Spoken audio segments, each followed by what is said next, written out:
follow, Anna. That's a coincidence. Were you waiting for me to go live? Or just arrived here? Okay, looks like I am live according to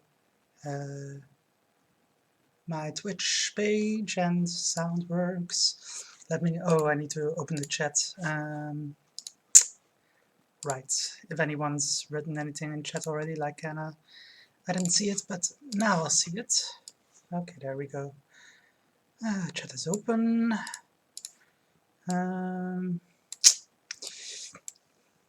Okay, let me do a bit of stream promo first on Discord and Twitter. Hey Lucy, hi hi. Um,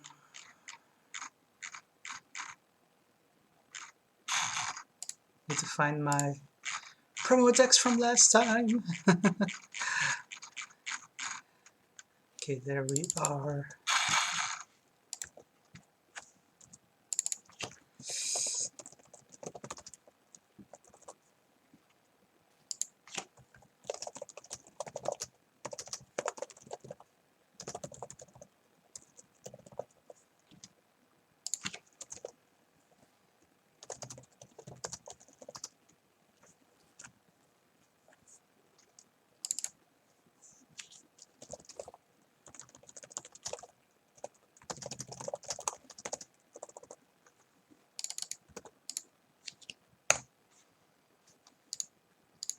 Okay, just give me a minute to copy paste that into different Discord servers and on Twitter.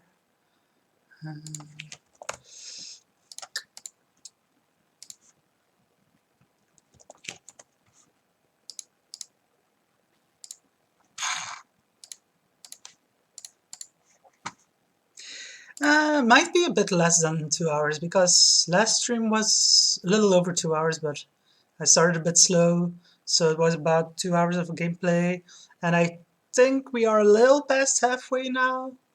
And since, yeah, it should just go a bit quicker, so it'll probably be a little under 2 hours, but we'll see. Nearly done.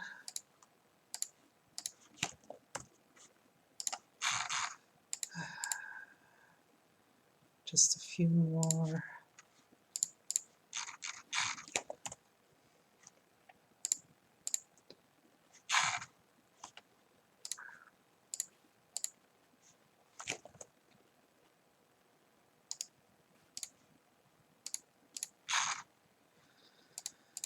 Nearly there. Just give me a sec.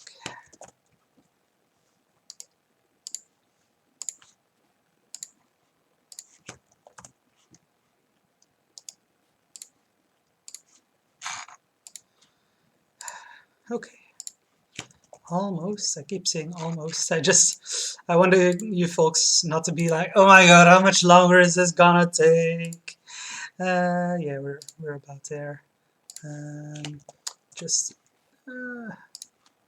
one more server.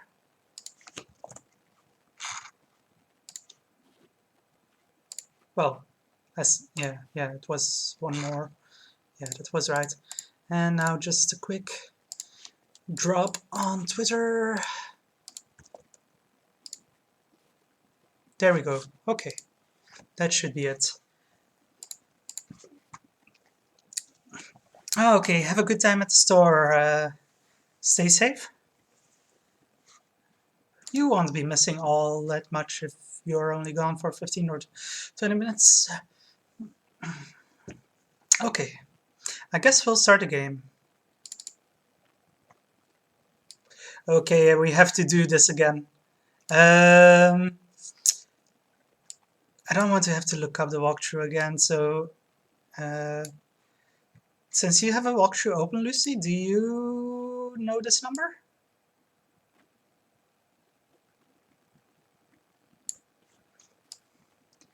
She's got black hair, a regular looking necklace, and a white top.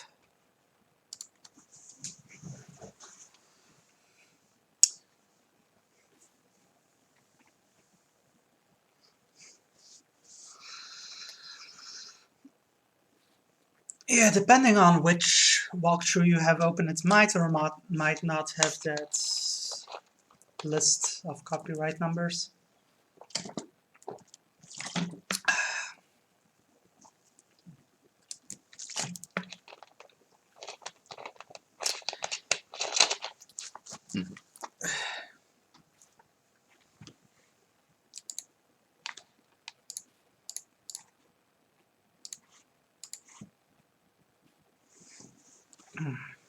If you can't find it, I'll look it up myself. I know where to find it.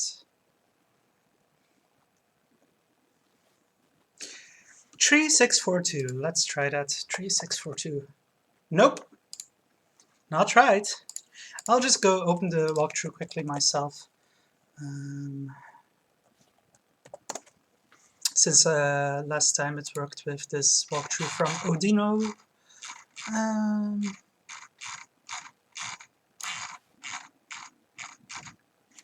Okay, let me reopen the game. And then we shall... Oh, Steven says you can always do 0724. Is that like a universal code that always skips it?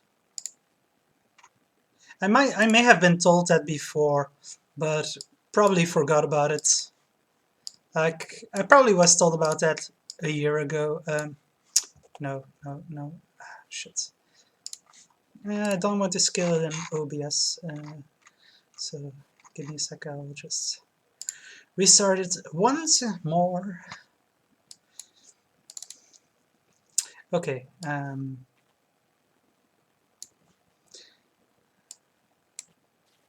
it's a bit too big. I probably scaled it, well, it's probably still scaled by accident.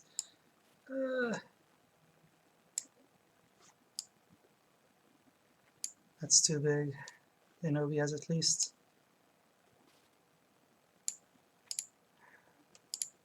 Oh, it doesn't have the borders above and below it this time. Okay, that's probably why. Okay.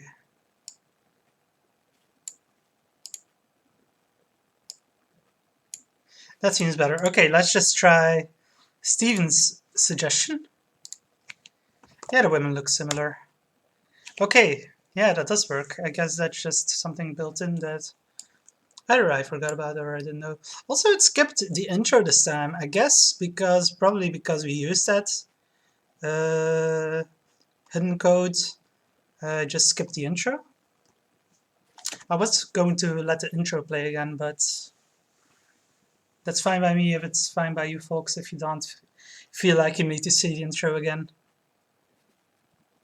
Hello's birthday, yeah, I can imagine he used that as a code then. As a secret code to bypass the copy protection and get into the game faster. So yeah, we just arrived on this mysterious island. So pretty much what happened last time, Eve didn't want us around anymore in Los Angeles, so Larry had a midlife crisis, or a crisis in general, and like, oh my god, what am I gonna do with my life now? He won the lottery, so he got into the lottery TV show on TV, but before that he accidentally got pulled into a dating show on TV where he won a cruise, and then on the lottery TV show he won $1 million per year, so he was very lucky. Then he tried to improve his image, but that didn't really work out. And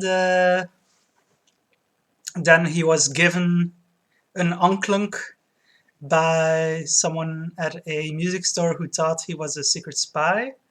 And the onklunk contains secrets from the US government.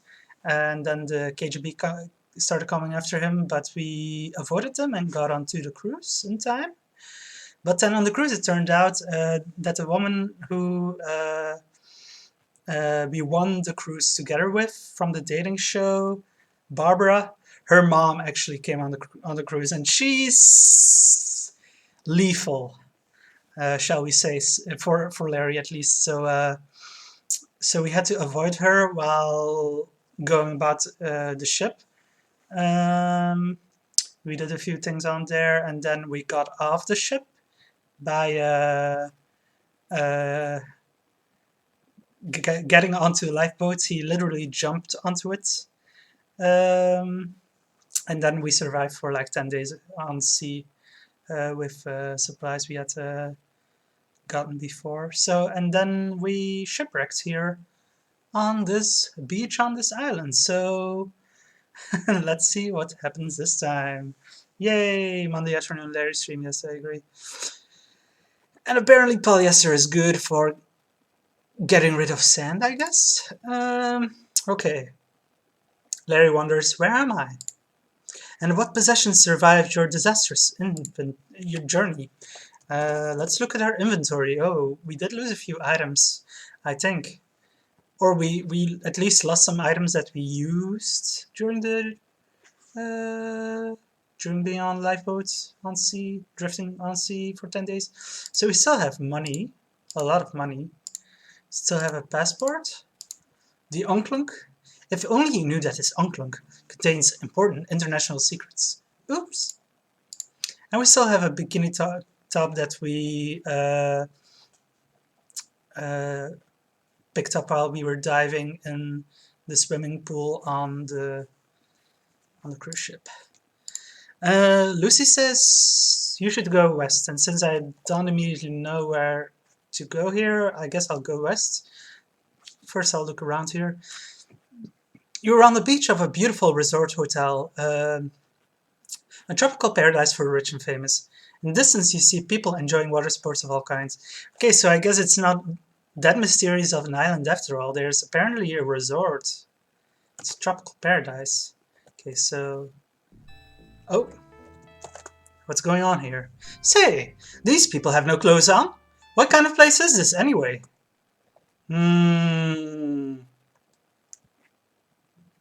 Isn't polyester comfortable? Was that naked woman talking to you? So yeah, a lot of nudists here. It's a nudist beach. Are you new around here, good looking? Was that naked woman talking to you? I remember last year when I streamed this during my annual Ages with Larry's series playthrough on stream, I actually bugged out Larry on the screen. He was like going into the rocks and stuff, I think. Yeah, I don't have the footage from that anymore, but I could like wedge him in here. I don't know how I found that, it just happened.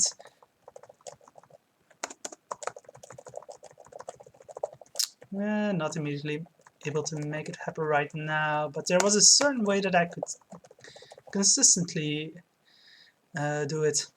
You have no desire to return to the ocean after all you went through on that lifeboat, Larry. Okay, so let's go down here. Oh, I guess I can't go down here.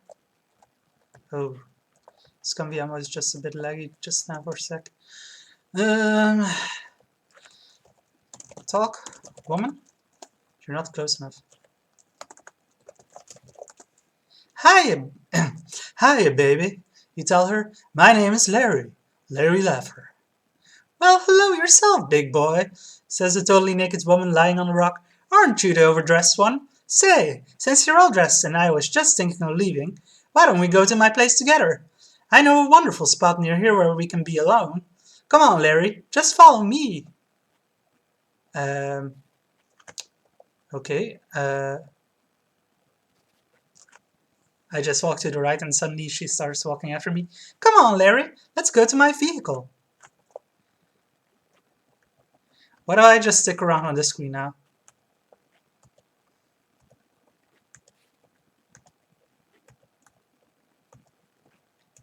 He's disco dancing. Okay, let's go after her.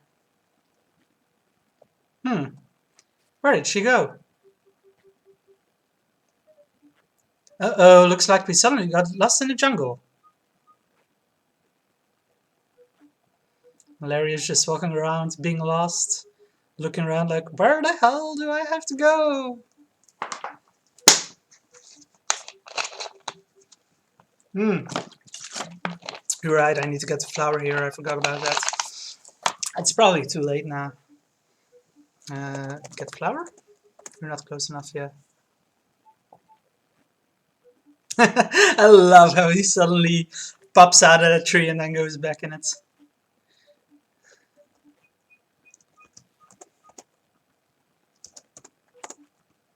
Yeah, I think you can only get it while you're at a specific part of the screen walking around. You're not close enough. It's a peacock that's there, not Larry. Oh no, isn't? Can I get it now? I thought it was a flower to the left of where he is standing now. Um, hmm.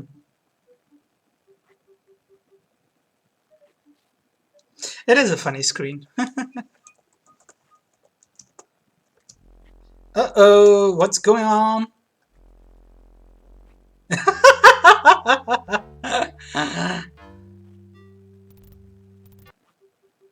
And suddenly he's there in the top right tree. At last you find an exit. But where does it lead? Why, you found a lovely restaurant. Okay, so we don't quite need to be here yet, but let's talk to the waiter. Excuse me, sir, you say hesitantly. I was wondering if I might get a bite to eat. The maître d' slowly diverts his gaze towards you. Your name, please? He asks. My name is Larry Laffer. Well, I suppose I could try to find a place for you on our busy schedule, he replies disdainfully. Just have a seat there in the chair while I prepare a table for you. Can we do this already? I'm gonna wait for this. Um, okay, so we have to do this all over again, but this time it should go faster. I think we need, yeah. Okay, so it's weird that I can get it while he's standing there at this point, but not when he's there after the peacock. So, yeah, okay, that doesn't really make sense, but okay, we got the flower. You reach out and break off the beautiful flower at its base. Oh, you rationalize, they'll never miss just one flower. I think now we should be out of the jungle almost. Or is there a way to... Yeah, you just have to press exit. Yeah, yeah, that's how you make this faster. And now we'll... No? At last you find an exit. But where does it lead? Why, you found an empty guest room. Yeah, every time you go through the screen you end up somewhere else. I think we had to find soap here in the bathroom. Yeah, get soap. Do do do do do. Yeah, I remembered that bit. And I think there might be something on the nightstand. Get matches. Drumfill? Good morning, sir. I'm your customer service representative in charge of horizontal service consistency and custodial maintenance. I trust you are finding everything satisfactory, she asks. He just wound up at this hotel room and she presumes it's his. Oh, stream was buffering. Yeah, that can happen. Try refreshing. Let me check. Oh, I did drop a few frames. 180. But should be okay now. It seems to have stopped. Maybe it was just a temporary glitch in Twitch. She says she's a maid. I think we can have sex with her, but I don't remember if that's a good idea. At hotel. Talk. Maid? Hello, my little native beauty. You tell her. My name is Larry Laffer. Hello, sir, she smiles. I would like to help you in any way I can. Okay, says the native maid coyly. Have a nice day. Pick up maid? You are. Yeah, I could probably...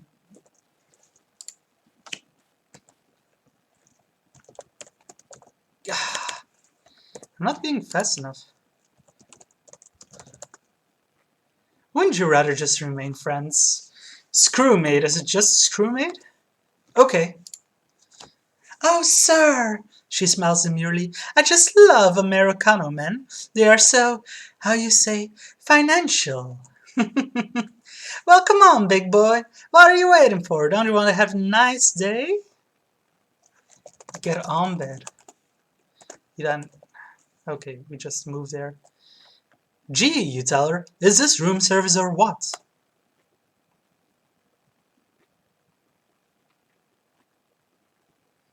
Have a kiss. They frolic around in bed. She pops her head out. He pops his head out.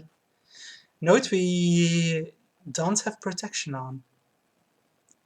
They both lie in there, frolic around a bit more. And then someone comes in. While you are indisposed, through the doorway marches the maid's oldest brother, Carlos. Thanks to U.S. foreign aid, Carlos has many extra bullets that he enjoys firing for amusement. Sister! How many times shall I shoot him? Bad choice, Larry.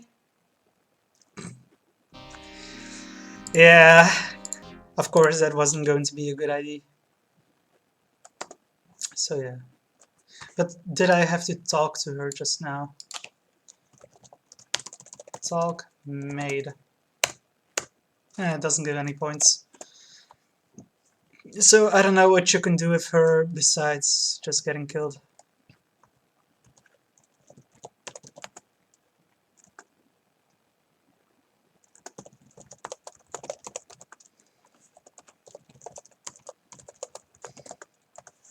I think the dressing area means that you can go behind here. I got the matches and I got the soap. I think that's all we can do here for now. Exit.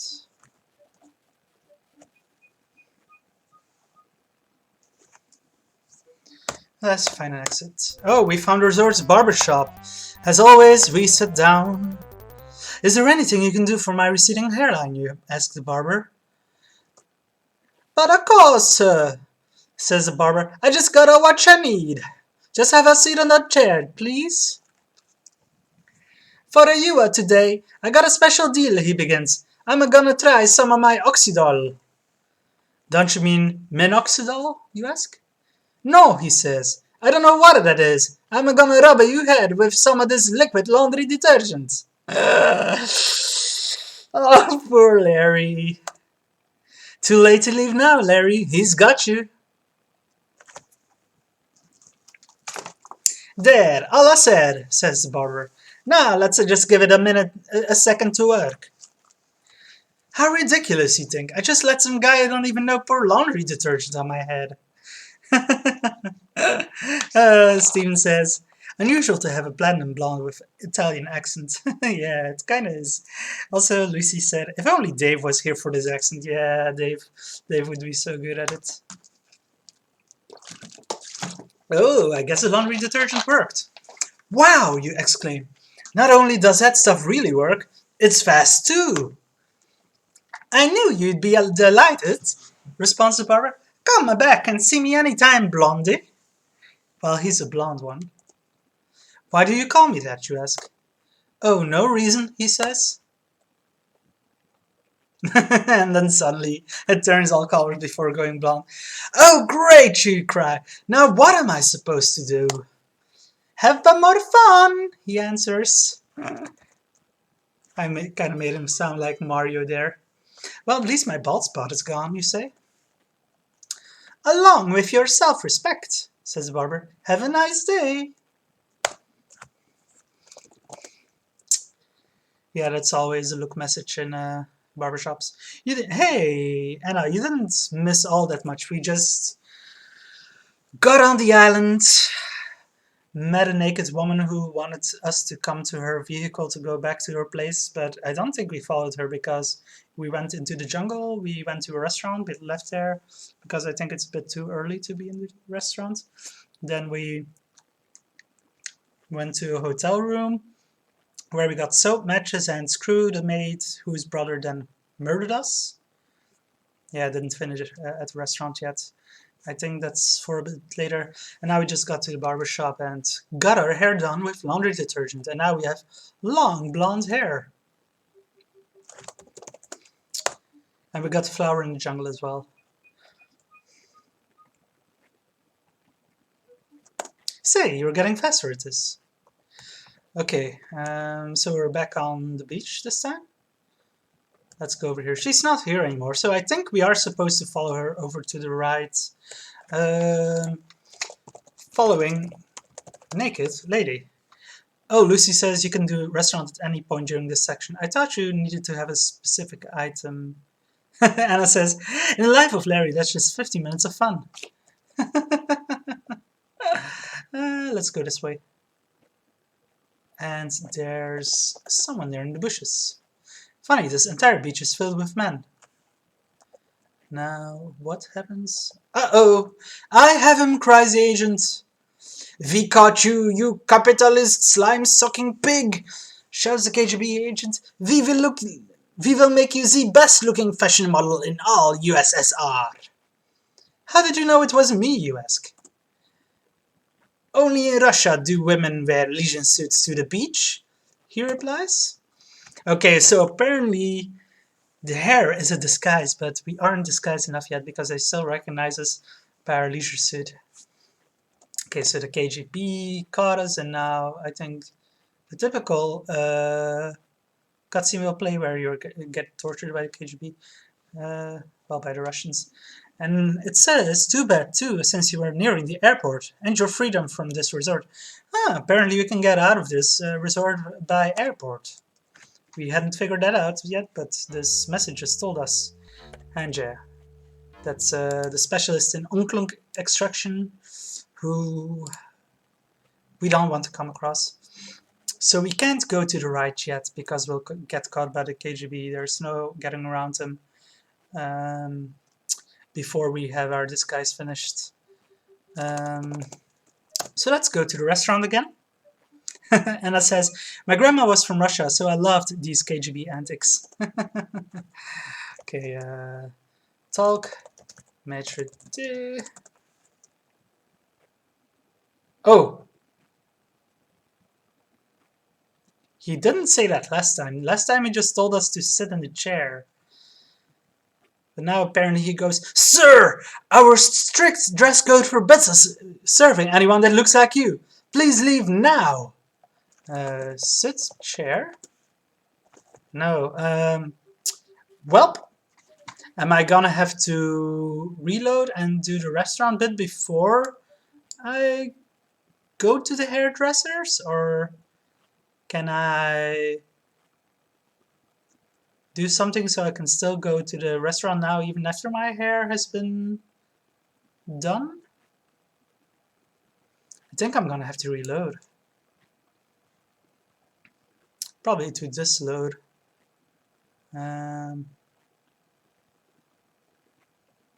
Yeah, I think you have to do the restaurant before the barbers, now that I remember. Yeah, I think I messed up there. I think I did the same last year. No.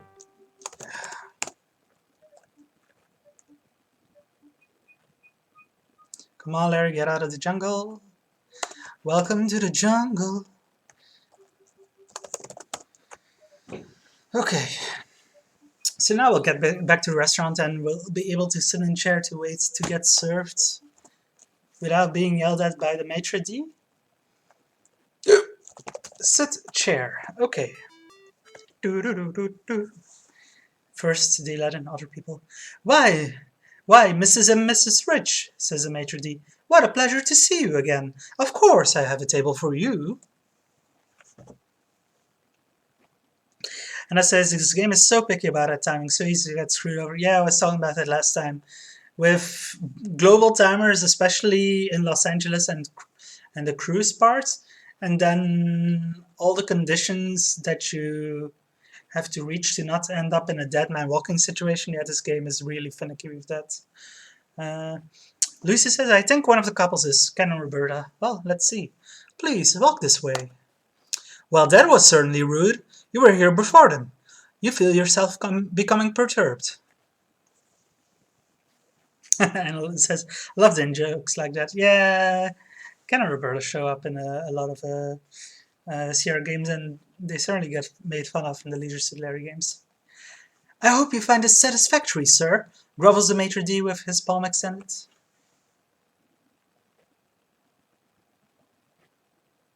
So pretty much the joke here is that he arrived first, but just because he's not rich or famous or whatever, he just have to keep sitting there. He just has to keep sitting there until everyone else has gotten their spots. Why, Mr. and Mrs. Famous, says the maitre d'. What a pleasure to see you again. Of course I have a table for you. Please walk this way. Yeah, now he's becoming annoyed. First it was perturbed. He hopes they find it satisfactory. He's groveling. Then at maitre d'. This time it's Mr. and Mrs. Gates. Yeah, I remember this from last year. Bill and Melinda Gates.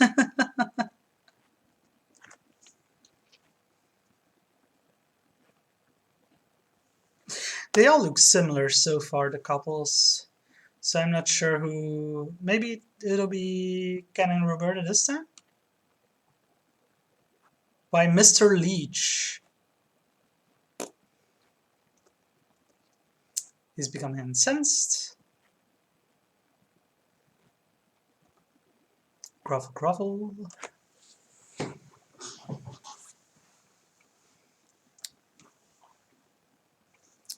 Okay, yeah, now it's Ken and Roberta Williams. Now Larry is becoming enraged. Ah, poor Larry.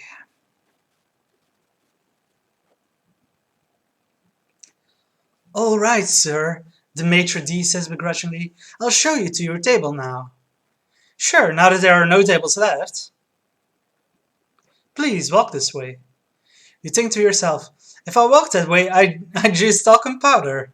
My god, that's a gay joke there, of course. Yeah, there's Ken later on. We'll point him out when we get there. Oh boy, says the maitre d' sharply, clapping his hands. Please set up a table for Mr. Laffer.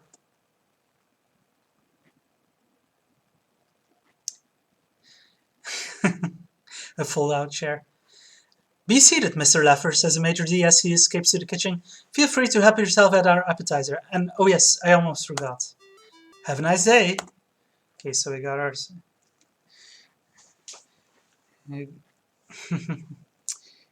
We got our seats. Do we sit down first or go to the appetizers? Okay, I set up, didn't give any points. Look. Get appetizer. Grabbing the knife lying beside the cheese platter, you carve yourself off a big hunk of cheddar and pop it into your mouth. Not bad. Didn't give any points. Get salad? No. Yeah, that's all you can do. I think we needed to get some cutlery here or something. You only need an item, yeah. Look buffet. Why look, there's a knife lying next to the cheese plate. Okay, we needed to get a knife. Yeah. The maitre d' did say to help yourself to the buffet, but this is rather borderline behavior, Larry. Okay, you surreptitiously slip the slicer from the serving service and sequester it in your suit. That sentence, I think, is made difficult to pronounce on purpose, but actually I got through it pretty smoothly, all things considered. Okay, so I guess that's all we needed to get here.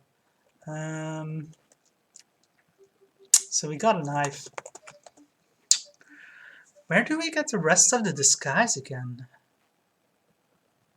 It's not in the hotel room, I think. Well, Oh, thanks for the host, James. Where the woman was. Okay, that explains.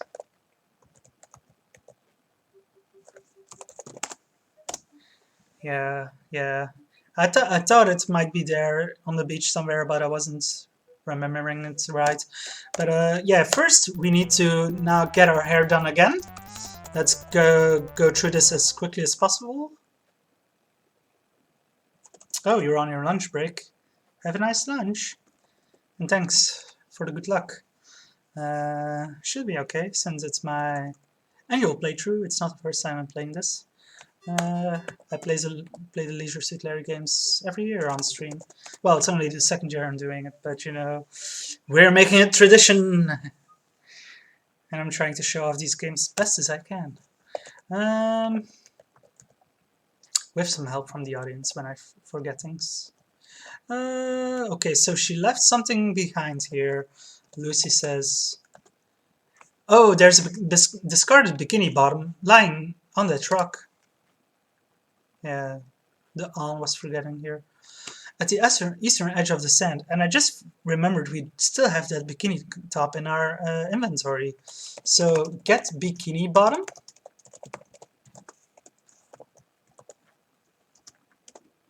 You're not close enough. Where did I get it? Oh, over here. It looks a little small for you, but what the heck?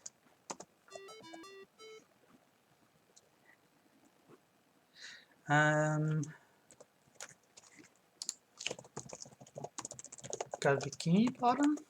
Maybe it was this way you could get yourself locked into the rocks. It's not working out. Last year, Lucy asks, you saw that? I don't know what you're referring to. But I'm just gonna go back to the hotel room now so we can get changed into the bikini. I didn't see it there, no. I just found it. But I didn't see where it was actually lying. I mean, I didn't see it actually being shown in the graphics. I only saw it in the text when I looked. Okay, so change clothes. Okay. Boy, do you look sweet. So yeah, Larry is pulling off some cross-dressing right now. Not enough. Do you mean I still need to do something else before I can get past the KGB agents? Inventory. Knife, soap, matches, flour. Oh, I need to put the flour in my hair? Nah, better not. Oh, you need to wax. How do I wax again? Is it at the barber's? I just got out of there. Larry is a bit flat. Okay, yeah. Actually, let's see what happens if we try like this. Changed into bikini. Let's see what they say this time. Yeah. How did you know it was me? Only in Russia do women have such flat chests, he responds. No, don't save. Load. Okay. Money in bikini, money or soap according to the walkthrough. Let's put the soap in there. We earned that money! So the restaurant has reset, interestingly enough. Talk maitre d'. Let's see if he says anything different this time. I just, yeah. We just get served if we don't look like our original selves anymore. Nice that it gives you a choice, Lucy says. Yeah, I thought you could only do it with the soap, if I remember from last year, but put soap in bikini? Bikini? Have you no modesty? Okay. Are you sure you want to do this? Okay, so now Larry looks a bit better endowed. And we still have both soap and the money in our inventory. And we need to wax, but how do we do that again? The rank has changed. Yeah, it keeps changing with every point we gain. Every time we get points, the rank changes, I think. And I think it just changes to a random noun. Yeah, I thought it was wax at barbers. Seems logical. Now that Larry is dressed femininely, we should be able to get a wax, right? Is there anything you can do about my excess? Oh, probably if we go back now, they'll say only in Russia do women have that much leg hair or something like that. So now, yes, is there anything you can do about my excess body hair? You ask the barber. But of course, mister, says the barber. I gotta just what you need. Just have a seat in a chair, please. For you, today only. Got a special deal, he begins. Somehow I wonder, you reply. No, he says, this'll work really good. What are you going to do to me this time? Body waxing! Once again, he's got you trapped in the chair. You hope this time will turn out better. Let's see the animation. He slathers us with wax, I guess. Lucy says, there is a very time-sensitive moment at the clips before the screen changes. Yeah.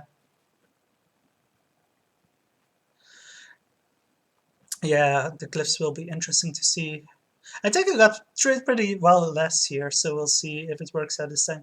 There, all set, said the barber. Now just lay it there and let it get hard. How could I be so stupid, you think? I have wax hardening all over my naked body. And then rip all of it. Yow! And Larry's hanging onto the ceiling. But I suppose that got rid of all the body hair. Oh God, you cry. Was it good for you? Oh my God. Dumb sex joke again, of course. Ah. Larry. I done nothing that could be good for anybody, he answers. Well, perhaps the pain was worth it. I do like this clean-shaven look, he tells him. You're the only one, concludes the barber. Have a nice day. Okay. So now our disguise should be complete enough that Larry can pass as not himself, as a woman. Sure wish it had been that easy for me. Sorry if my yow was a bit too loud. So our disguise should be complete now. Let's. Whoa! Ah! Hello, baby! Cries the KGB agent. Ooh, honey, I think I loves ya. What happened to his accent? Suddenly not so Russian anymore. So we can't go down here, even though it kind of looks like that would be the logical way out. No, we have to go to the right. Look. A lot of men on this beach. You did it! You made it across the beach without being caught by the KGB agents. Yeah, and of course the naked woman who was on the left screen from at the nudist beach who wanted us to follow her, of course, was a KGB agent as well, who was trying to get us caught. But yeah, we got rid of them, and now we have to survive these cliffs. Oh my gosh! How will guys clumsy as you are ever manage to hack a trail as narrow as this? So, Larry, look out! That was close, you better be more careful.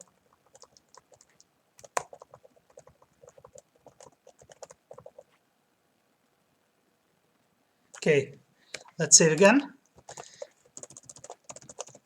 Partway through cliffs. Yeah, I can save apparently. Steven says, lol, you can get an infinite number of points here, but you lose them all. How can you get an infinite number of points? You can't fall off. Larry, look out! Oh, you gain a point every time you do that, but apparently you lose them then. Um, okay, so let's just.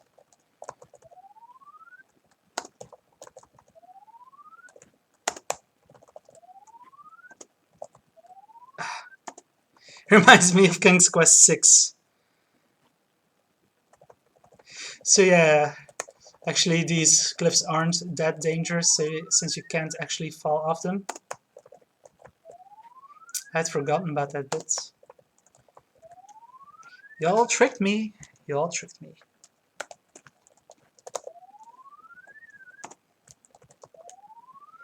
The further we get, the more spins he does.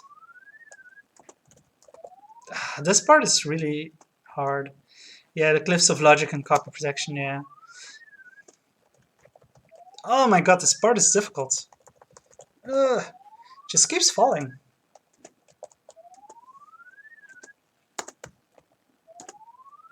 Come on, Larry, get past this bit.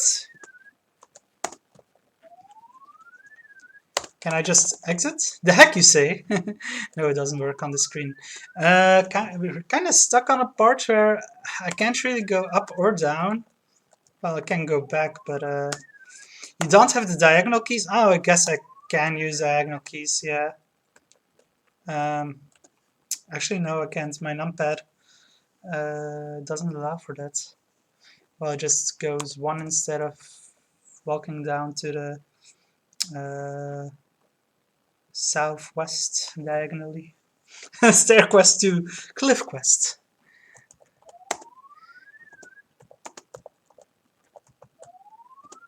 Can you turn off numlock? That's a good point. Apparently that works. But still...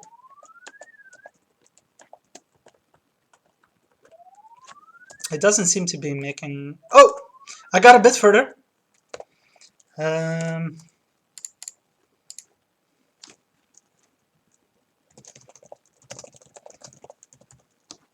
Okay, so I guess the diagonal keys did help. Kevin says, Lucy says, it's a shame Kevin isn't here. He was part of the stairquest team. Yeah. Okay, so we got past... Oh, I spoke a little bit too soon. Wow! There was a lot of spins, but we got through the cliffs. Pausing a moment to catch your breath before crossing the airport parking lot to the terminal building. And your escape from that wonderful tropical resort.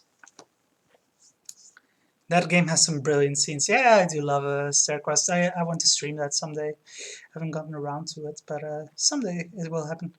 Well rested, you stride boldly across the dirt parking lot to the front door of the main terminal building. By the way, you didn't think you were going to keep all those free points, did you? Yeah, we lost again. Boy, are you happy to have made it past those cliffs? You swear never to return that way. Okay, so we are at the airport. Be right back in a second. I'm gonna grab my laptop charger.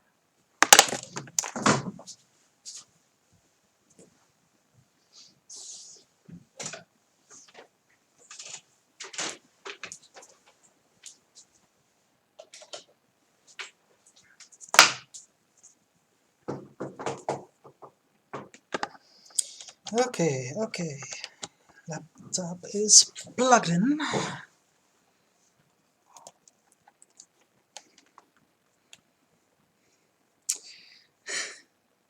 Lucy says, oh dear, Rip Larry. What for? I mean, Rip Larry is true, but why aren't you saying that right now specifically, I'm wondering. Aeroporto. Look. At last, you've reached,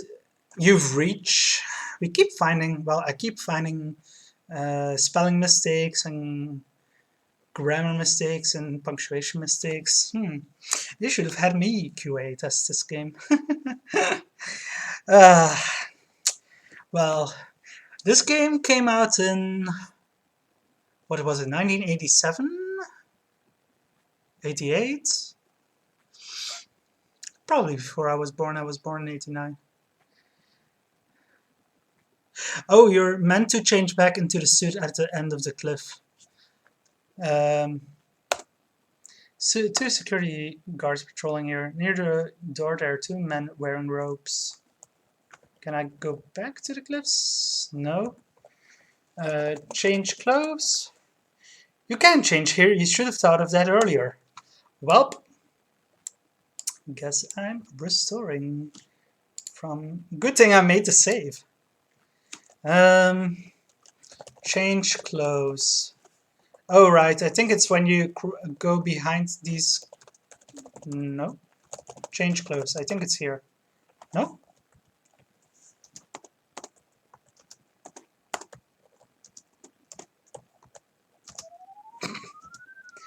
This again.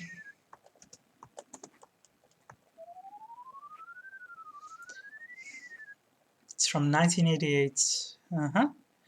Lucy says that there's a short chance I tried to warn you earlier when I said about the time-sensitive movement. Well, I forgot about that. I'm sorry. Oh, okay, so after that message, you're supposed to know somehow that you have to change your clothes right now. I completely forgot about that. It was like not in my mind. Um, okay, you slip back into your leisure suit and toss bikini and soap far over the cliff. Too bad, as you were beginning to enjoy wearing women's clothing. Okay. Yeah, this is indeed why I need a walkthrough. And Steven is very right. This game is fun, but not fair. At least you still have your beautiful long blonde hair.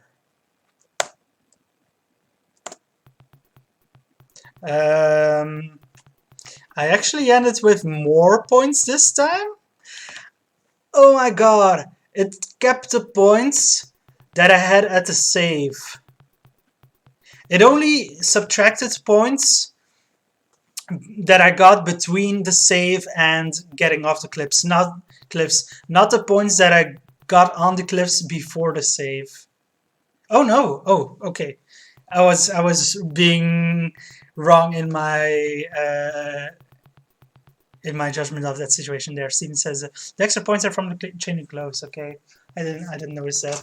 For a second, I thought like, oh my god, I found another bug. Overestimating myself, but I have definitely found some. Like last year, that glitching through the rock.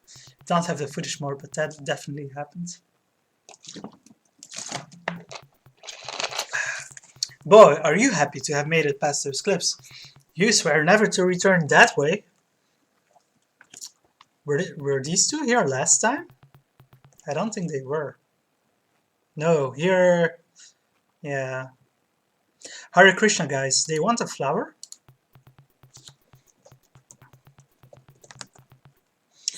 Oh my god, that reminds me. When I was like in the last year of elementary school, so when I was like 11, with my class, the people in the last that were with me in the last year of elementary school, we went on a trip to somewhere in Wallonia, the French-speaking part of Flanders, and we visited a Hare Krishna community there. And I think everyone who went there with us will never forget that song they taught us. Hare Krishna, Krishna Krishna, Hare Hare, Hare Rama, Rama Rama, Rama. Ugh. Oh my god. We had to sing that like, oh my god, as a kid it felt like it was ours. Like countless times they made us sing that, and we just had to. Well, it was slower than that. Hare Krishna, Hare Krishna, Hare Hare. Oh, yeah, like that. But yeah, I already knew before that religion was not for me. But then I found out that cults are not for me. Anna says. I only knew about that because of George Harrison. Yeah, yeah. Well, I honestly don't know. I guess it was like meant to be worldview expanding, that they made us go to the school made us go to a Hare Krishna community for a visit for like an afternoon or something. But it was just so ridiculous. Oh well, memories. So there are two security guards and there are two men wearing robes. Look, men. There are several men here, two airport security guards and two other. Change this strangely dressed KGB agent. Have we got a cult for you? So yeah, there aren't actually Hare Krishna people, they are KGB agents. But we can apparently offer them a token of peace and beauty. Once again, well, yeah, we can. I guess we can offer it to them before I really walk into their hands. This time it's not playing that drum sound. This time it's not playing it after restoring. And it says, after you deal with this, I have a feeling it'll be a good time to start looking like Fabio, or stop looking like Fabio. I think you throw them. Lucy says, I think the cameo from a King's Quest character is coming soon. Throw flower. You're not close enough. You're not close enough. So you have to get super close to them and then throw the flower, and there's like no way to know that that's what you're supposed to do aside from that message that said when you're caught. Maybe you could give them a gift. Here, my little flower child, you tell the KGB Ishna, make love, not money. And they look like, this so confuses the KGB Ishna agents that they go away. That message went by way too fast. Nice going, Larry. You've succeeded in bypassing the KGBers again. And then we can enter. And now we need to buy a ticket, but there are waiting lines. And people keep coming. And then the people keep going from the other lines than the one that you're at, faster than the one that you're at. There are 3 ticket agents with lines of customers queued before them. Perhaps you should stand in line? Lucy says it would have made more sense if the flower was like a spore. You mean like in Space Quest 2? Spores. So yeah, I think it's a little guy that came in. I think the line that you are standing in will never decrease, and I think you're supposed to go to the left and call them, actually.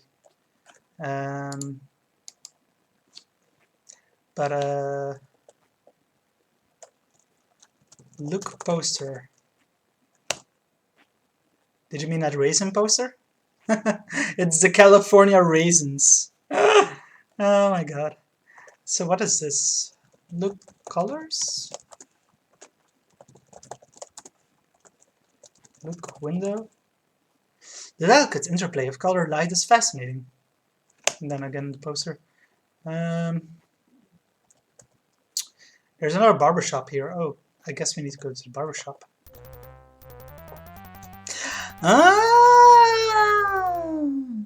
This character looks familiar. Everyone guess who this might be.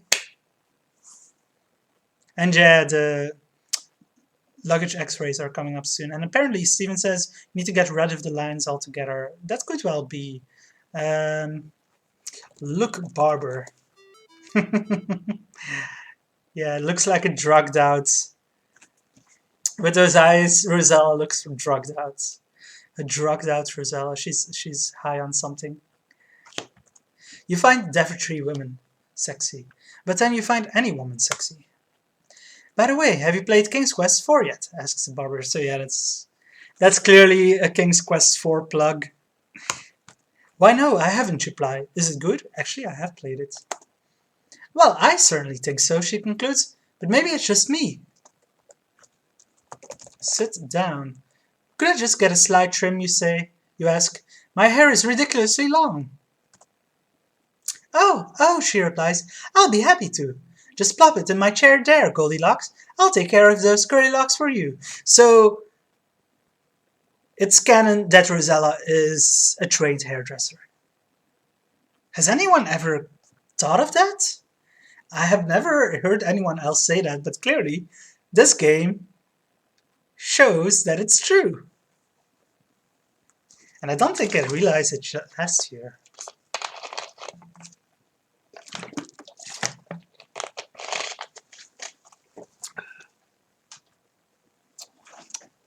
I'm gonna eat a piece of typical Belgian candy. Well, I already ate most of the candy that I had, but like this is a type. Well, we have many types of candy that are typical in Belgium, but this is a type of candy that is typical in Belgium. It's like artificially peach flavored and colored gummy candy with yeah, sugar coating on it. So it's very sweet. Yeah, like Haribo, I guess they probably have it in Germany and France and other countries where Haribo is active. Yeah.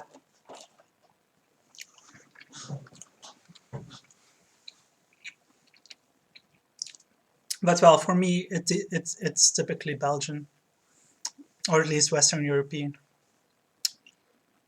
Lucy says, I have Lindor truffles. Ooh, truffle chocolates, very nice. I got some chocolates that I got from my family for Easter, but I haven't eaten them yet. Maybe I could show them later. It's leftovers, I think, from my nephew's Easter bunny visit. Gosh, please be careful, you tell her. I'd hate to lose my full head of hair. Just take a little off the back.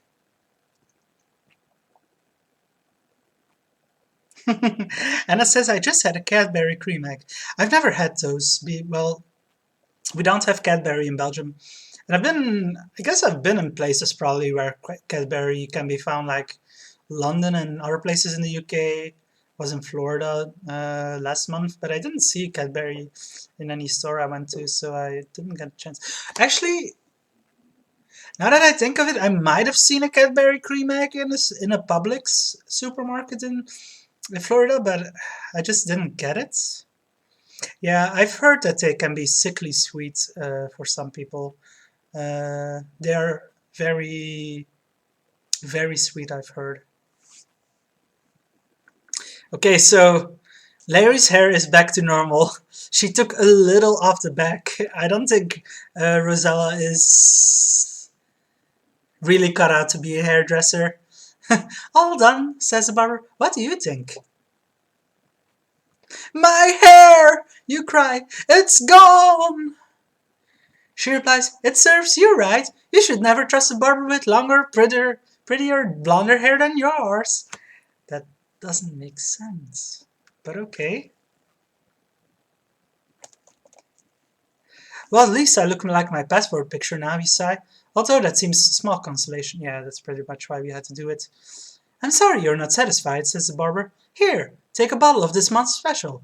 When you have time, rub a teaspoon on your hair every day for a month. Soon your hair will be full and rich. We just had full and rich hair. But be careful, she concludes. It's highly inflammatory. Have a nice day. Ooh, highly inflammatory. Maybe we can do something with that. Fuck you, Rosella. Don't you ever say Rosella to me again. And Anna says, I like 2 or 3 cream eggs a year. Nostalgic. Frozen, lol.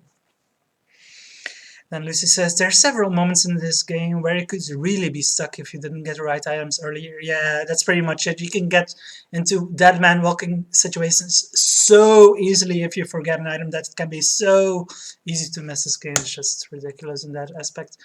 But yeah, I thought we could call them for ticked here, but I think that's a thing I'm remembering from Leisure Suit Larry 5, that you need to use a telephone multiple times. Here we need to get rid of the lines, apparently. But let's look at our inventory. Do I have anything? Well, we have the hair rejuvenator and the matches, but I don't think we're... Oh, Stevie says I need to think you need to make a bomb. Is the bomb for here? I wasn't 100% sure yet if the bomb was for here or later in the airport, but it's somewhere here in the airport that you need to make a bomb.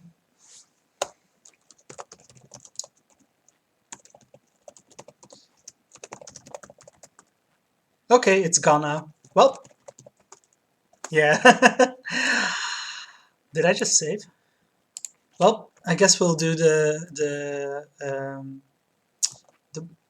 the barbershop thing again because I accidentally. Well, I wanted to test it and just said, "Oh, it's gone." The hair rejuvenator. So yeah, that's clearly not what you're intended to do. There is a bomb in a suitcase. Yeah, that's in the suitcase area. Yeah. But how are you supposed to get rid of these people here again? Oh, I think I may remember it. No, it's not far. It's not like getting... I know there is a bomb in a suitcase. That gets... How to get rid of these lines. Well, let's go to customs and see what we can do here. Talk, man. Good day, senor, you say to the man. My name is Larry Laffer. Good day, sir, he replies in like fashion. May I please see your passport? Show passport. You're not close enough. You hand the agent your passport. This picture is an excellent likeness, says the customs agent. It must be printed on photographic paper by Kodork. I don't know why they decided to make fun of Kodak here.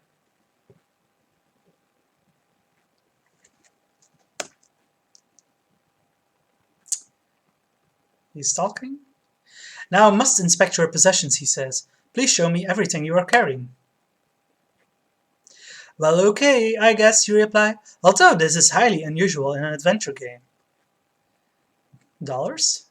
Passport? Unklunk? Knife? Matches? Hair rejuvenator? Warning, highly toxic, inflammable, bottle harmful if taken internally. There, are you satisfied, you ask? He talks again. Yes, but I must warn you about carrying that knife on board any aircraft. Okay, you lie. Yeah, okay, you lie. You have my word on it. All right, he says, unlocking the gate in the east wall. You may pass. Hey, thanks a lot, buddy, you say, peeling 100 off your water bills. And here's a little something for you and a missus. I'm not your buddy, you ugly Americano. Have a nice day. So then we can walk on here. Now I think we're supposed to wait here and pick up Get suitcase. You nimbly grab someone's suitcase from a moving belt, force it open and discover inside a disassembled hunting rifle. You decide it is of no use for you. You sheepishly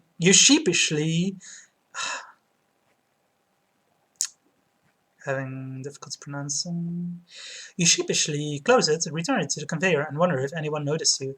Yeah, we're supposed to look here what's inside. That's a bike. Also, look, there's a cat. The security guard snoozes beside his X-ray machine, allowing the baggage to pass by uninspected. It's cat-shaped.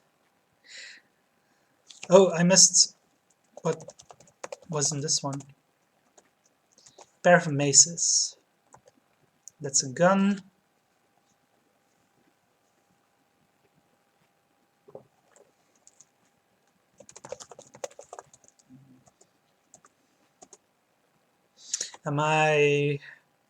That's a computer.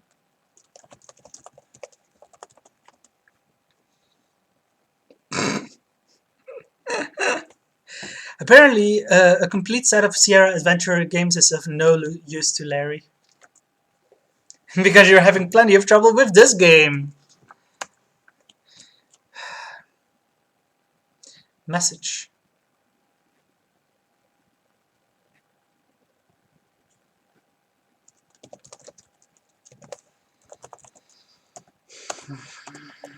We just have to keep walking on here.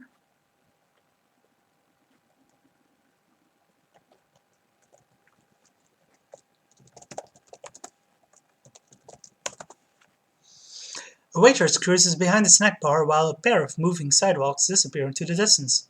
There are some vending machines along the east wall, and near the snack bar is a sign. Look sign. Menu, today only. Blue pate special, $1. Okay, that's the pate you were referring to. Get pate. Buy pate. Talk. Lady. Lovely weather, eh? You ask the waitress. Buy food? Hey, baby! You shout. Give me one of them blue plate specials. Oh, right, you have to buy a parachute from the vending machine, that's right. That's blue pate to you, Baldy, she retorts. Yo, she yells back into the kitchen. Slap me up another bald one. uh,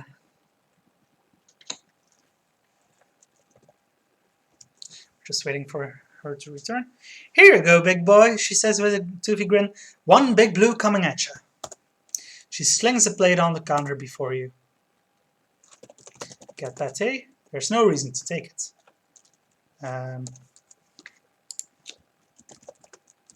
Eat pate? Once you tasted it, you wouldn't do that anymore. So we buy the pate. Look pate? You see nothing special. Look food? It looks like it might be edible. Apparently not. Look vending machine. The one to your right is labeled broken, sick. The machine to the left is labeled flight insurance, $100. It's a little large for an insurance machine, isn't it? Buy flight insurance. You peel off another $100 bill from your wad of money and insert it into the slot. The machine slurps it up, digests it, considers its authenticity, finds it's valid, then begins to whir and shake. Search the food, eat food. I tried eating the food. What kind of airline is this anyway? Well, you suppose a parachute would be pretty good insurance, so you pick it up off the floor and hide it in your inner suitcase coat pockets. Okay, so let's try searching the food. Say, there's a bobby pin buried in the gravy. Okay, guess that's what we had to do after all. Got flight insurance. So yeah. We still need to get the ticket, for which we need to get rid of the lines, for which we need the suitcase. The right suitcase. Don't forget to actually take the pen. Okay, apparently I didn't take it when I was...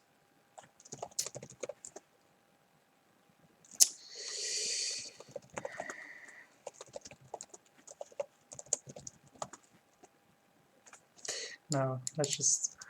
We can buy it again, but... Get bobby pin.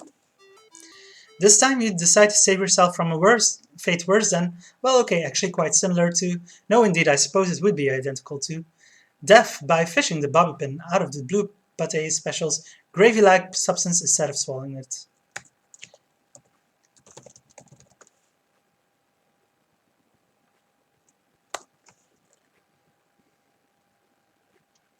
So I didn't actually eat the food, but now the game said that I would have died if I had eaten it by swallowing the bobby pin. Even though I tried eating it and it just said I wouldn't want to because it wasn't tasty enough, or I don't know. That's weird. Matches. For a drawing, for a moment, you consider the drawing of the little doggy. I wonder if you should have pursued a career in art. Knife. The knife still smells of brie. Hair rejuvenator, yeah, I went over this one already. Parachute. What an unusual form of flight insurance. Bobby pin. A strong sense of deja vu creeps through you. You recall an earlier life where you choked on one of these. Nah, you think, that just couldn't be. No one would be dumb enough to swallow a bobby pin.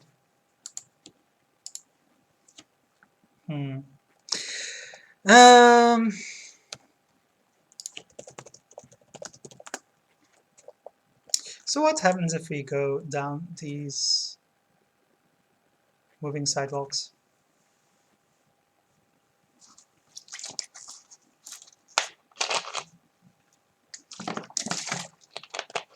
This is certainly a long terminal.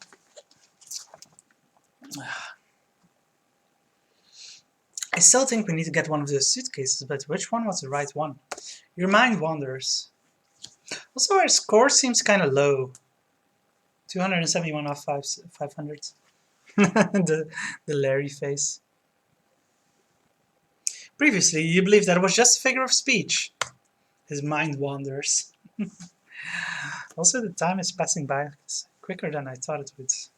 I guess we are going to take at least 2 hours for this. Finally, you reach the end of the moving sidewalk and enter the waiting room for gate 1. So there actually is one with a bomb. It wasn't showing up.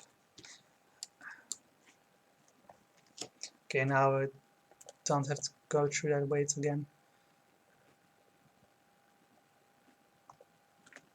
So let's see if one with a bomb shows up. That's, I don't know what that is. Get suitcase.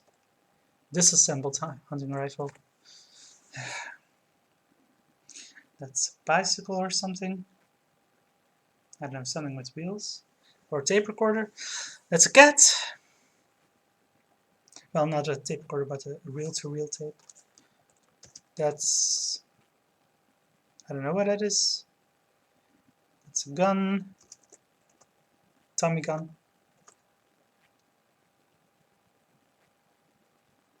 That's the thing that he said earlier. Nothing of interest.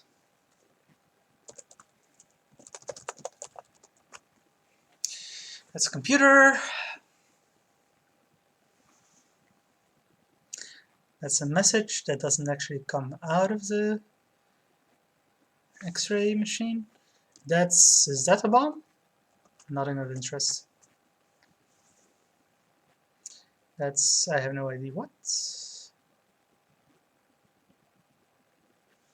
That's also a weird thing.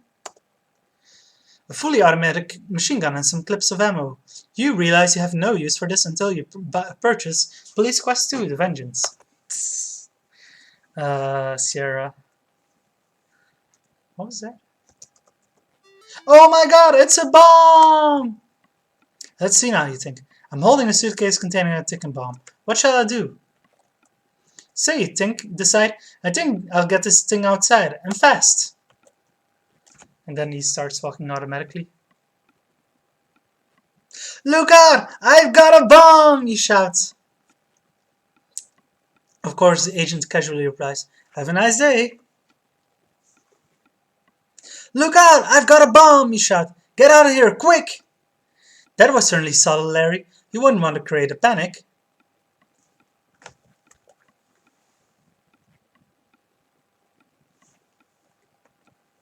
It seems you're the only one panicked around here, Larry.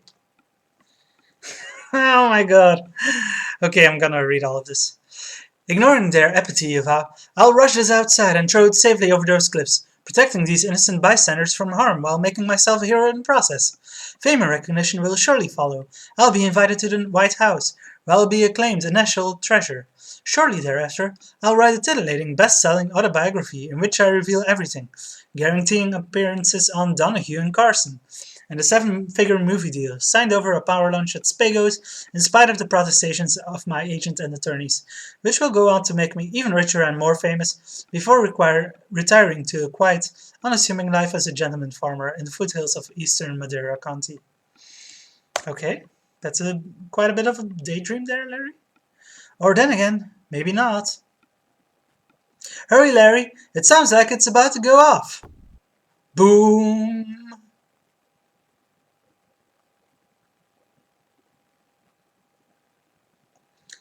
Well, the lines have disappeared, but Larry is certainly charred. And 2 of the clerks disappeared, but 1 still remains. He's dedicated to his job. That was certainly one way to clear out the crowd. But now look at your suit. Oh well, at least no one was hurt. But why did they all run away from a little firecracker like that? Talk, man. Hello, you say to the ticket agent. My name is Larry, Larry Leffer. Would you care to buy a ticket? Says the clerk, obviously unimpressed. Buy tickets. May I please purchase a ticket on the next available flight, you tell the agent. Your destination, sir? He asks. Anywhere but here, you respond. You're in luck, says the ticket agent. We have exactly one seat available in the next 2 weeks, and it's on the next departing flight. I'll take it, you blurt. Say, if you have no seats available, why were all those men in line? They were waiting for the keys to the restroom. My God.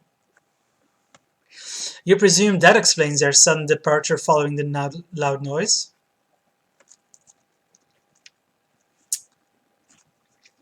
Would you prefer smoking or non-smoking? If you only have one seat available, how does Larry even get his choice? None. Aisle or window? Again, how does he get that choice? Aisle. Any carry-on baggage? None. Luggage to check through? No. Will you require a bassinet? What's a bassinet? I have no idea. No. Traveling with children or elderly? No. Bring a crib. It's a crib, a baby crib. Yeah. I have heard the term before, but yeah, it's not a very common English word. No. Do you have passport or visa? Passport. Care for baggage insurance? No. Why does he offer baggage insurance if you already declared that you don't have any baggage? A little crib. First class, business class, or coach? Again, one seat available. You said there was only one seat. Will you be staying 14 to 21 days? Forever. Are you a member of any frequent flyer programs? No. Will you be bringing a laptop computer on board? No. Would you like a pillow? Yes. Blanket? No. Movie? No. Why does Larry not want a movie? Like, you need, on the flight, you need that, you need to have the in-flight magazine to read to make the time pass by. Why doesn't he want a movie to make the time pass by? And I says, how heavy would a laptop be from 1988? Yeah, a luggable. Yeah, it wouldn't be very compact or very portable. Stereo headphones, I suppose. Why does he want stereo headphones if he's not watching a movie? Larry. Makes no sense at all. Drinking or non-drinking? Drinking. Cash or credit card? Cash. Telephone privileges in flight? No. Kosher or Mexican? Armenian. Larry prefers Armenian food. 3.5 inch or 4.25 inch? 18-bit or 16-bit? Stewardess funding or non-funding? Just give me the goddamn damn-nabbit golly gee whiz bang tickets!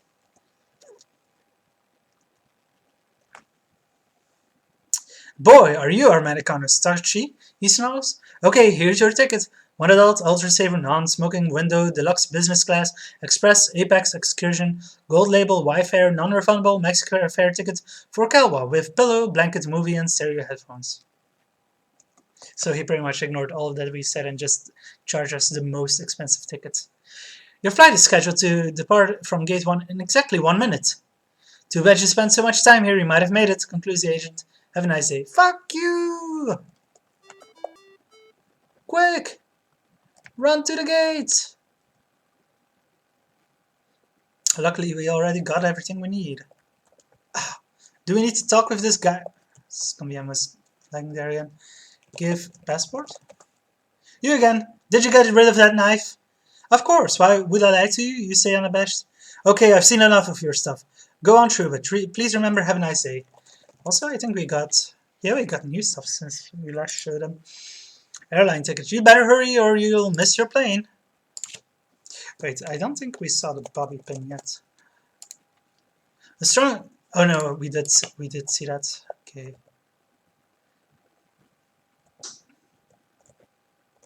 So this will luggable on Wikipedia actually refers to portable computer. Huh.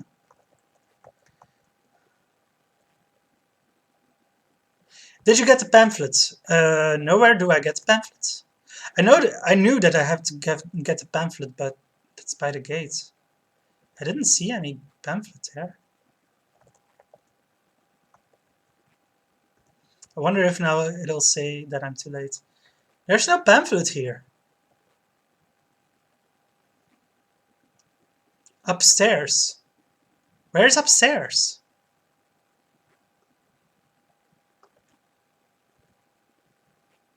I don't know about any upstairs. Oh, oh, okay. Sorry, I was getting confused. Yeah, I remembered the pamphlets being later than this part. You were saying that early, Anna. You confused me. Okay. Yeah, I remember the pamphlet being later, but I didn't remember exactly at which part, so thanks for the reminder, brother. I probably would have seen it at the gate anyway. This bit again. I guess the flight is delayed, otherwise there's no way we'd make it. Does anything happen if you try to go up the down escalator? I should have tried that, I guess. Let me try to go down the up escalator when I arrive here.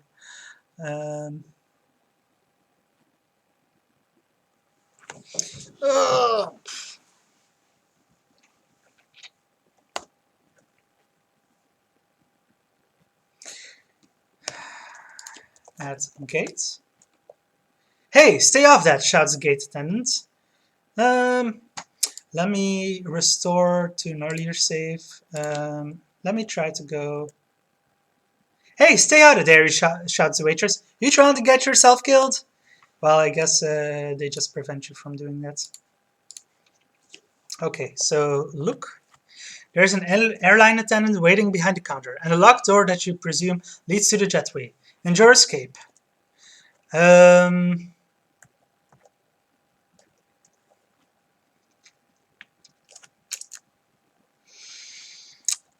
not seeing the pamphlet here immediately.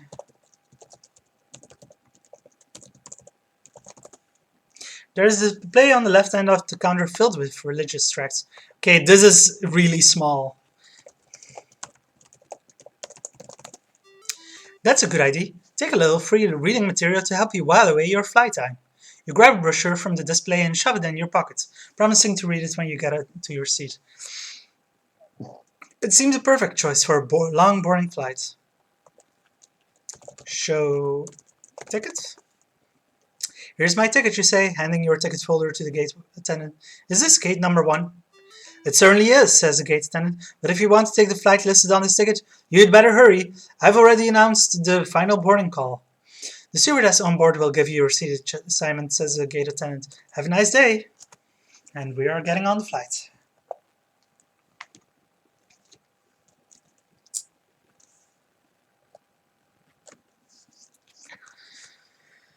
Welcome aboard, sir, says the stewardess with her best smile. May I see your ticket, please? You give it to her.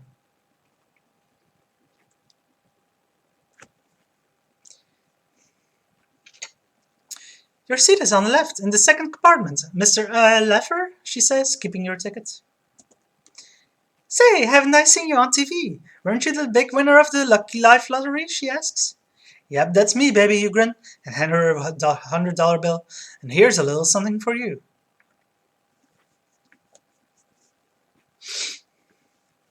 It appears that what I've heard is true, she says. About me, gorgeous, you respond. No, about the nouveau rich. They are incredibly crude. Wow. She gives you her best funny smile. Have a nice day. And then... Why this plane isn't so small, you think? Look at all the room in here.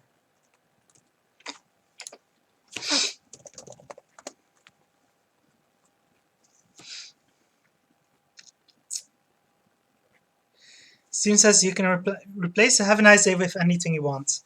I usually played it with something like now bugger off. How do you replace it? Tried phrase. Oh, okay. Go fuck yourself. Could be like that, or do you have any other suggestion?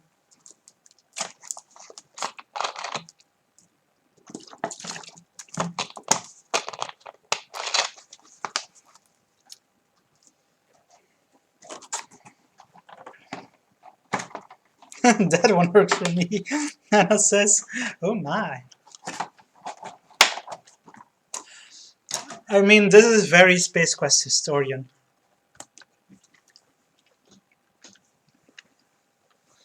No way, you think you're to yourself.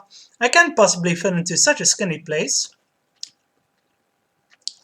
Well, here goes. Flattens himself. Phew!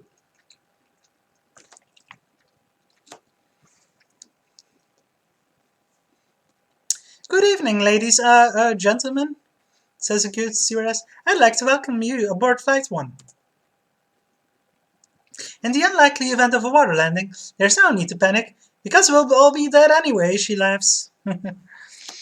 Anna says, he's great. If he didn't swear, I wouldn't watch it. It's just a package. Yeah, I mean, that's just his style.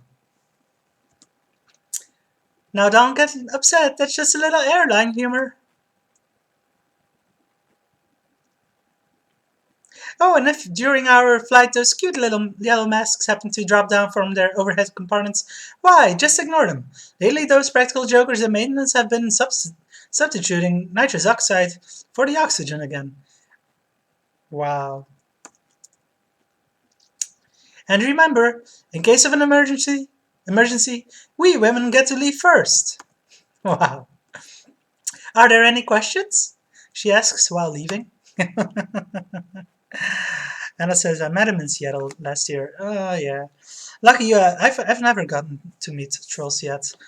Even though I have been in Denmark, but that wasn't back in 2010. I think I've known trolls since 2017 or so. Probably 2017. And yeah, I haven't met him in person yet. I went to Adventure X last year, but he couldn't go. And this year I was planning to go, but yeah, let's not say anything about that. And he wasn't planning to go anyway due to the baby. Um, so yeah, I don't know when I'll ever get to meet him, but it would be lovely. Um, yeah, I pretty much got into this community, the YouTube Adventure Roundtable, because of him, and started streaming adventure games regularly because of him. And he's a lovely guy, and we get along great, and we've done nice things together in your and streams and YouTube stuff and whatnot. And it says, he's so tall! Yeah, yeah, it seems that way. Yeah, yeah. I can't wait to meet him. A voice crackles through the loudspeakers. Please fasten your seatbelt and move your seat back and tray table to their fully upright and locked positions. We have just been cleared for takeoff.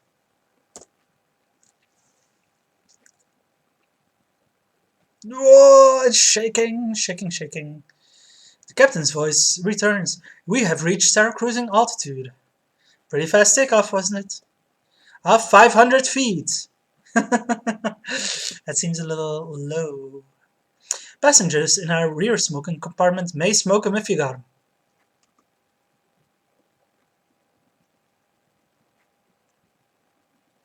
We hope you enjoy our flight. Our ETA is approximately 10 minutes. Your lovely stewardesses will be serving drinks shortly, but that's just because we couldn't hire any taller stewardesses. Wow. Also an ETA of 10 minutes, like, that is a super short flight. Like, Brussels to London is already very short, and that was like a half-hour flight.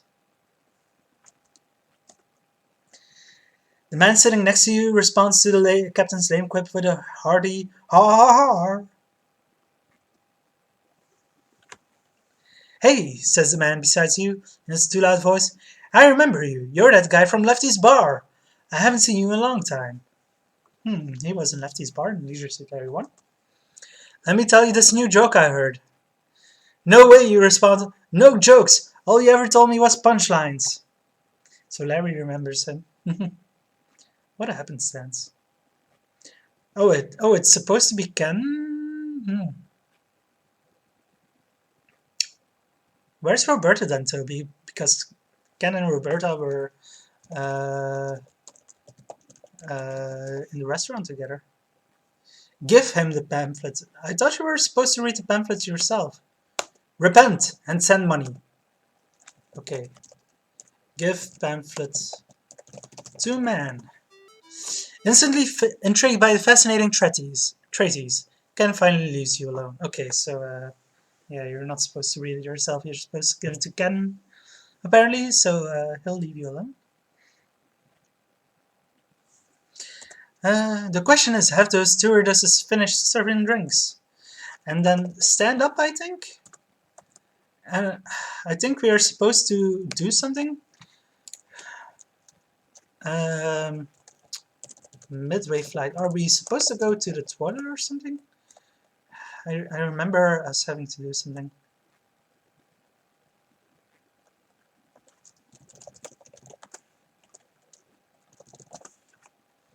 First class is certainly more comfortable than cattle class. The door to the cockpit is at the front of the airplane.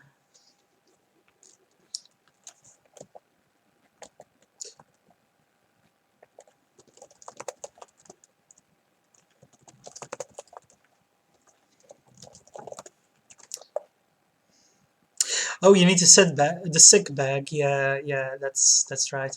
Sit down. Whoop. Look. There's not even a magazine to read in the seat back pocket of your in front of you. Nothing but a slightly crumpled air sick bag. Get a sick bag. Don't you ever say sick to me again.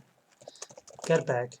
You slowly slip your hand inside the slightly sticky seatback pocket and slide out a semi-soiled airsick bag. If you didn't need it before, you need it now. Stand up.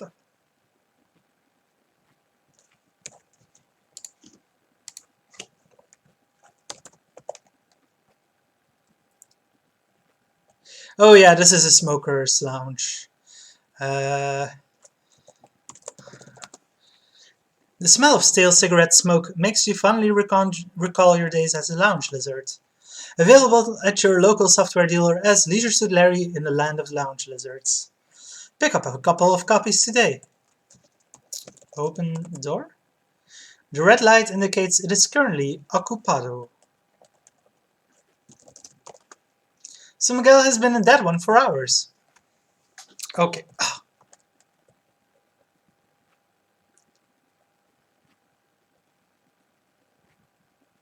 I think we need to be fast here. The door is invisible. Right where you are now. Oh! You're not close enough. There's a large red handle preventing that. Oh, do we already need to jump out of the parachute? I thought we needed to do something else first. Put on parachute. Okay. The other passengers stare at you with suspicious expressions, so you slide the parachute under your coat. Open door. Pull handle. A heavy locked padlock on the handle prevents you from doing that. Pick lock. Cleverly, you insert a bobby pin into the safety lock. Wouldn't you guess this is against some federal regulation? The pin works. The door is unlocked. Pull handle.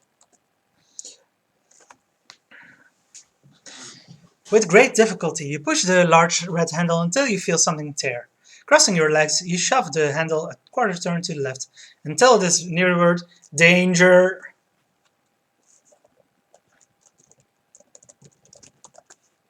You give the door a firm shove, and a blast of the airstream tears it from its hinges. You feel yourself being sucked out, unfortunately.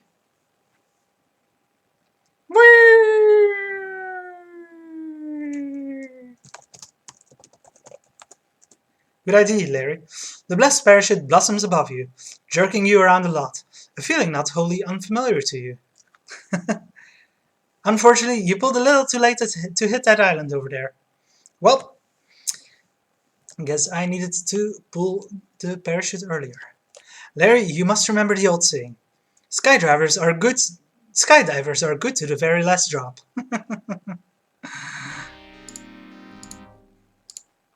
Okay, so I got the sig back, so now we just do the thing again to get off the plane. I really thought you had to do something more off the plane, but I guess not. Put on parachute. Big lock with pin. Pull lever. Open door.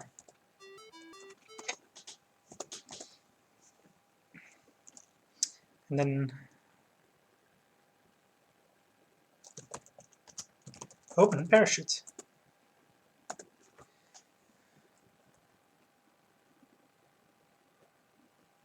I should have saved. What's the right timing for that again?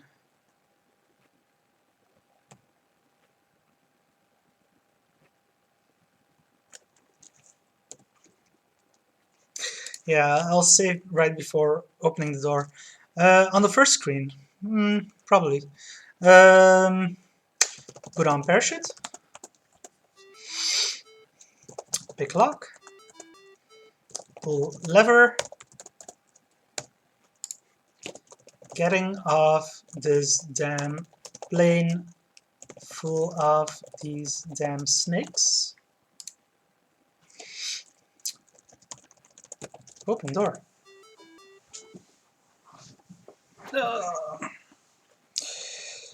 Open parachute.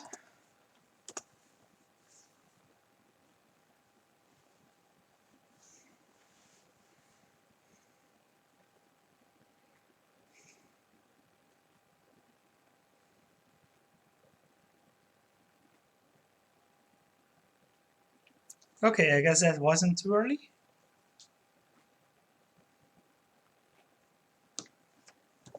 Look, now you're really out on a limb. The ground is far below you, and you're stuck in a parachute you bought from a vending machine. Use knife on parachute. A good idea.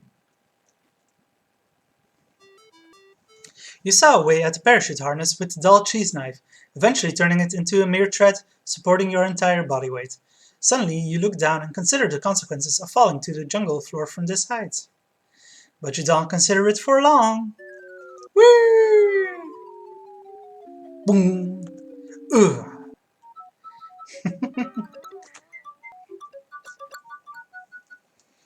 You're okay, Larry. A fall like that would be enough to break the average man's unklunk. Careful examination of yours reveals severe damage. The delicate instrument was smashed by the fall. You discard it here without learning of its dangerous cargo, nor realizing you have inadvertently kept the world's most valuable secret from falling into enemy hands. We only have the matches, hair rejuvenator, and airsick bag left. Look, it's like a jungle in here. Could that be because you're stranded in the middle of a jungle on a tropical island? The ground here is unusually spongy. Jungle on islands.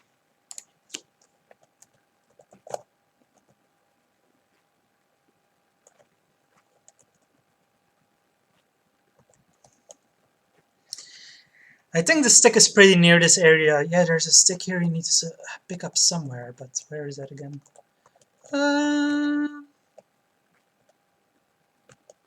Scandium is... That was a bit of a lag spike again.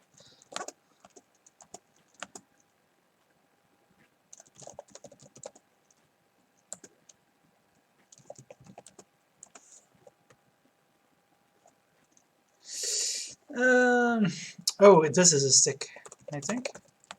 Get stick, yeah. You can never tell when a nice stout stick like this one will come in handy.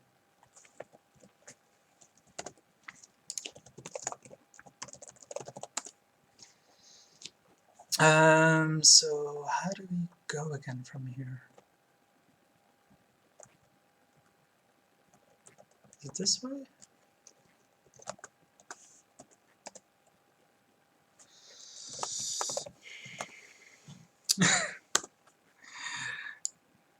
That's not what you're supposed to do.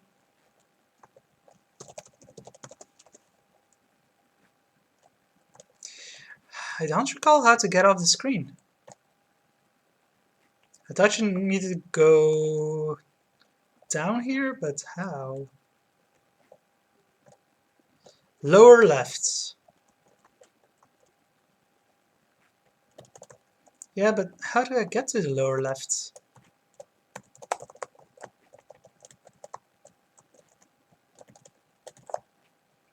Oh! Oh!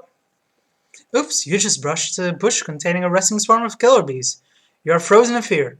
Could the rumors of their incredible strength really be true? Well, yep. the sound. Perhaps you'll enjoy your new life as a queen bee's personal slave. Nah, no way. So, yeah. I forgot about that bit, but, no, we can't. You can't run. Crawl by the bush. Okay. Crawl. Good idea. But first, move a little closer to the bush. Good idea.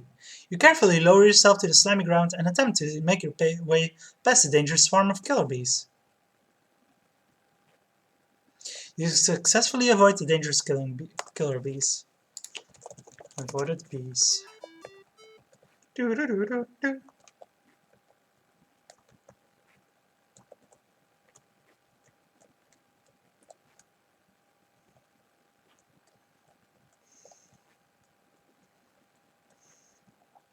I remember there being a stream you had to pass by somewhere. Oh, you just attracted the attention of that giant anaconda by walking beneath his waiting coils. Perhaps if you hold very still he won't notice you. Nope. Okay, so he did notice you. Perhaps he just finished a big meal and couldn't eat another bite.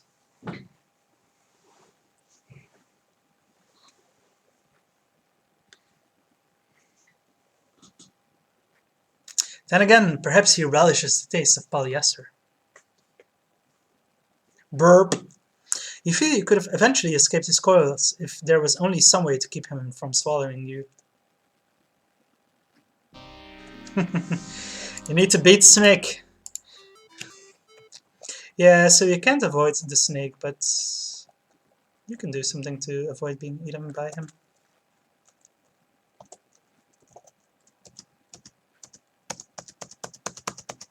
Or not? It wouldn't let me use an item there or do anything. You might want to stick with the problem. Yeah. Throw stick at snake. No.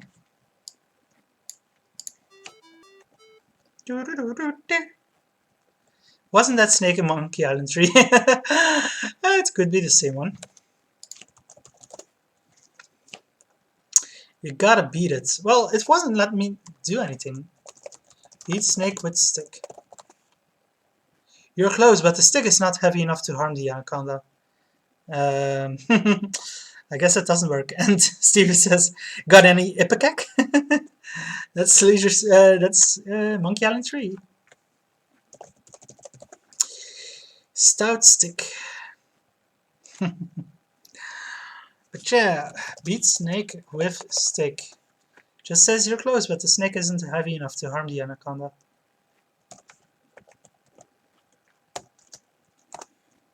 Hey, we want our rating for sex, not violence.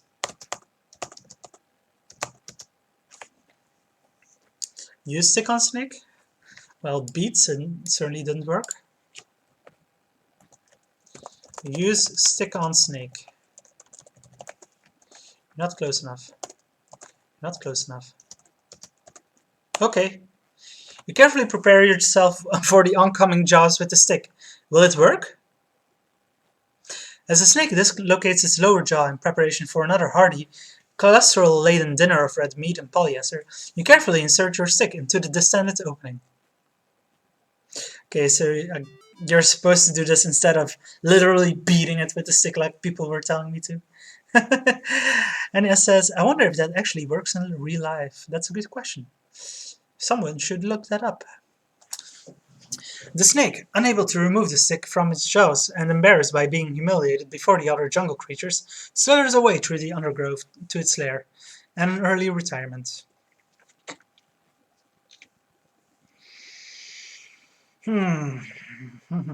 Okay. This is um, the part with the sinking sand, or what is it called again that you sink in? Oh, I wrote sand in the Dutch word there. Quicksand, yeah, that's the word I was trying to think of. Steven says, I appreciate the jokes much more now that I'm older. Yeah, that's typically the case with these games. The jungle floor is soft and sticky here.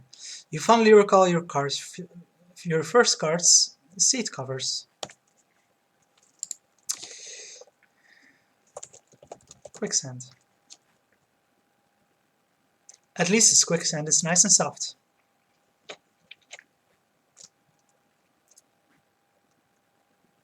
Once again, you're in over your head, Larry. In the future, you must be more observant. So yeah, I think you're supposed to walk in a certain pattern here? Or how? No. How was it again? Oh.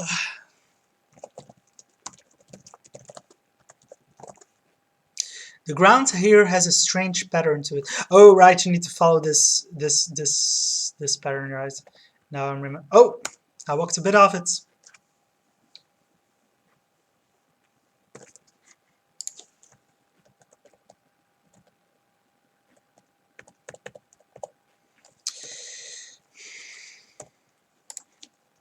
Through first part of quicksand. Oh, no, that again. It's hard to stay on lighter sand without turning the speed down. Yeah, I'm trying it anyway. Nope. I don't want to turn the speed down unless it's necessary. No.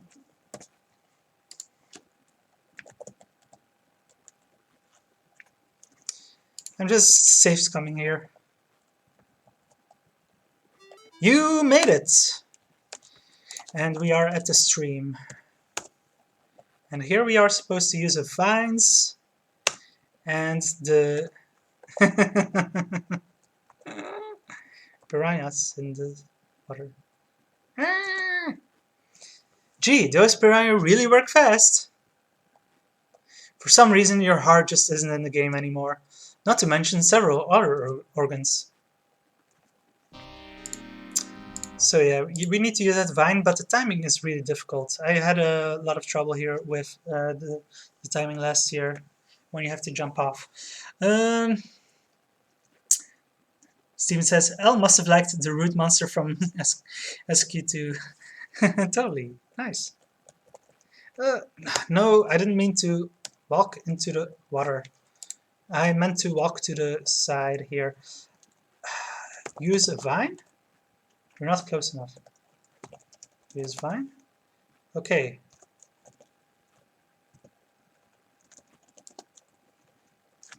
Yeah. That's the timing there is so difficult. Let's try again. Use vine. Use vine. No.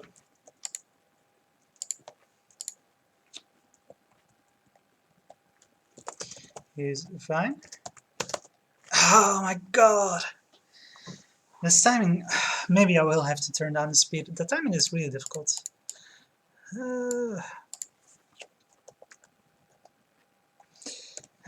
Let's save here. Use vine. Oh, yeah, I just had to do it faster. You knew all along you were a swinger.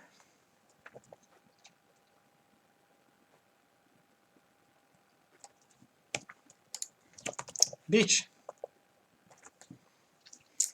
Anna says, When I would have played this game originally, it would have been super slow on even on fast, yeah, with the original computers of the time in 1988 or well, the late 80s, early 90s. Yeah, this would have of course been slower.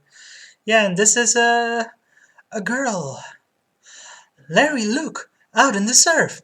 That beautiful native girl is waving at you, and she's topless. Gee, you think to yourself, I thought girls like that only existed in National Geographic.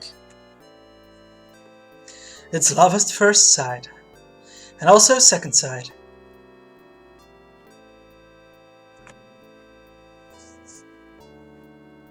You think, this is a girl I've dreamed of, the woman I've longed for, the moment I've waited for. Is this the love I've been looking for? Steven says, I had a 12 MHz 286, which played it fine. My friend had a 4.77 MHz XTs, which was so slow. Okay. I think the first computer I ever used was probably a 486 or so. Or even... No, it was... I think it was... Well, it was around when the Pentiums began, but I don't think it was a Pentium yet. Well, Larry, are you just going to stand there? You finally met the girl of your dreams. Now's the time to take some action. And the kiss, oh, so romantic. Oh. You're limp. You've never been kissed like that before. Could it be? Is Leisure Suit Larry in love? Again? You recover enough to speak, oh my gosh, you're beautiful. You're wonderful. Do you understand English? What's your name?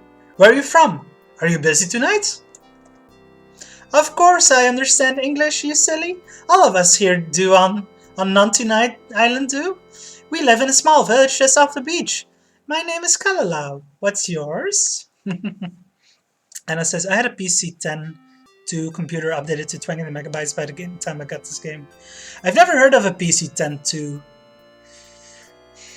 Well, my first computer I ever used was in 1995, so that was probably a bit later than you folks. I'm a bit younger. I was 6 at the time. My name is Larry Leffer. Of course, it would... Of course, it only stands to reason that such a lovely man would also have such a lovely name. Kalalau's smile beams, melting your heart. But as to your question concerning my availability tonight, I'm afraid I have disappointing information for you. As enjoyable as I feel sure an evening with someone like you must be, customs here on the island forbid premarital dating. On Nantunite Island, all women save themselves for marriage. Well, that's okay, you volunteer. Why don't we just get married instead? Anna says I'm 41, yeah. I'm turning 31 this year, so you're 10 years older than I am.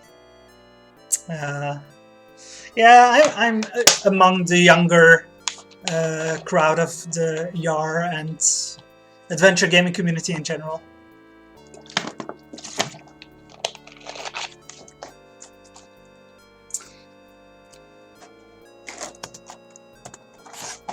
She smiles in agreement. Wouldn't that be wonderful? But unfortunately our tribal elders have forbidden any new marriages, until our island has been freed from its present scourge. Please permit me to elucidate. Recently an abhorrent man took our island from us. He claimed our sacred ancestral burial grounds at the top of our volcano, and refuses to allow us to visit. She continues. Soon thereafter, our perpetually blue skies turned to fog. While none of us had ever seen snow or ice, suddenly a glacier appeared on the slopes of the volcano, preventing our passage to our sacred lands. A treacherous river then appeared, gouging a formidable canyon just behind our village. Then, most odious of all, he hypnotized our most beautiful women, enslaving them in his mountaintop fortress, forcing them to do his every whim, no matter how sick or repulsive. What a drag, you sympathize. Oh, you have to keep reading all of this. You folks can read it for yourself. It's a bit much to read.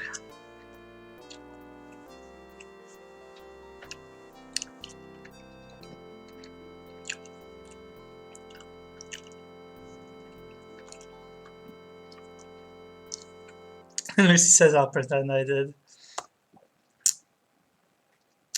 So they wanted to turn the island into a tourist attraction, but of course, due to the evil Dr. Nonuki, that's not possible now. She cries, suddenly turning quite sensitive. Oh, if only some great hero could rid this island of its evilness, we could all live here happily ever after. You're no fool, Larry. That sounds like a cue. Say, I've got an idea, you tell her. What if I stop this guy? Then could we get married? But of course, why didn't I think of that? Why this is like every little girl's fairy tale. A hero comes in a white suit to save my island and its people. Sigh. Come on, Larry, let's go. I think I hear my phone going off or something. Be right back in a sec.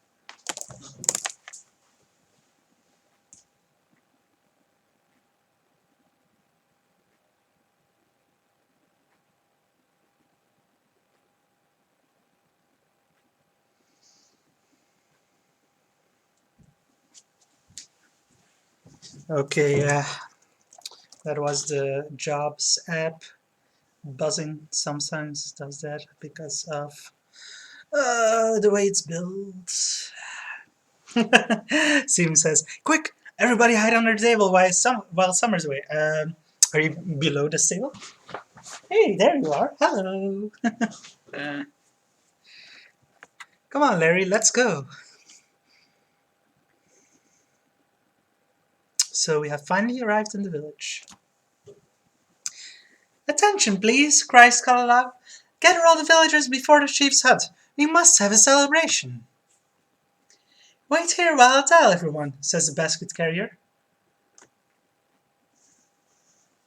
Oh, Larry, I so hope you'll be able to convince my father, the chief, that we should be married, says Kalala. Sometimes Daddy can have a strange sense of humor.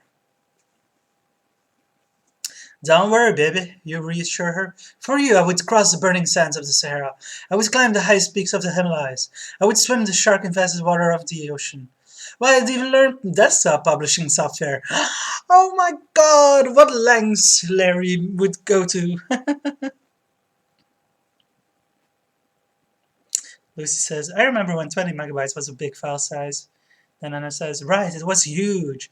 And we got dual disk drives after that. So helpful for multi-disc games. Lucy says, we didn't have the dual disk drive. Oh, Anna's family was rich. By the time I started using computers, three and a half 3.5 inch floppies for the standards with 1.44 megabytes, which was big compared to the earlier 5.25 inch floppy drives with 700 kilobytes or even less, I think. So yeah, I don't remember what the size of that first computer I used, the hard drive size was. Probably somewhere in the vicinity of 100 megabytes or 200. I don't know, it was 95. Um, 2 VCRs? What? My hero! Come on, go meet Daddy. Man, Kalau sure is wide-eyed and naive in this game. Compared to the next one, we'll see what happens. All of the villagers gathered for this profound occasion. You and your beloved stride across the compound, the way to arrival of the chief. Oh, Daddy! Shouts Kalala. Please come out. There's someone here I would like you to meet. And that is clearly Ken Williams as the village chief. Father, this is Larry Laffer, says Kalala. We are in love and wish to marry. So you want to marry my daughter, says Chief Kenny Wawa. Kenny Wawa, my god. Kenny Williams, Kenny Wawa. Staring straight through the back of your skull. No one is worthy of your hand, unless he can prove himself a real man. Oh, I'll do anything for the woman I love, sir, you tell him. No sacrifice is too great. So be it, he says softly. Then in a more commanding tone, enter the sacrificial hut and bring forth the sacred Pisia. Villagers go, ooh. Kalalau Keniwawa. Oh yeah, I didn't realize that before. Yeah.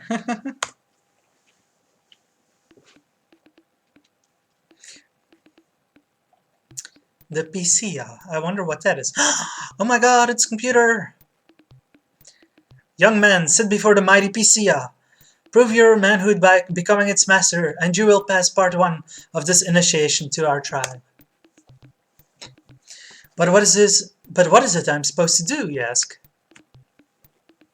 Write a short program, he commands. Any subject or topic, any length. No problem, you think? Any good adventurer could do that. As long as it's written in assembly language. He smiles, confident in the certainty of your failure.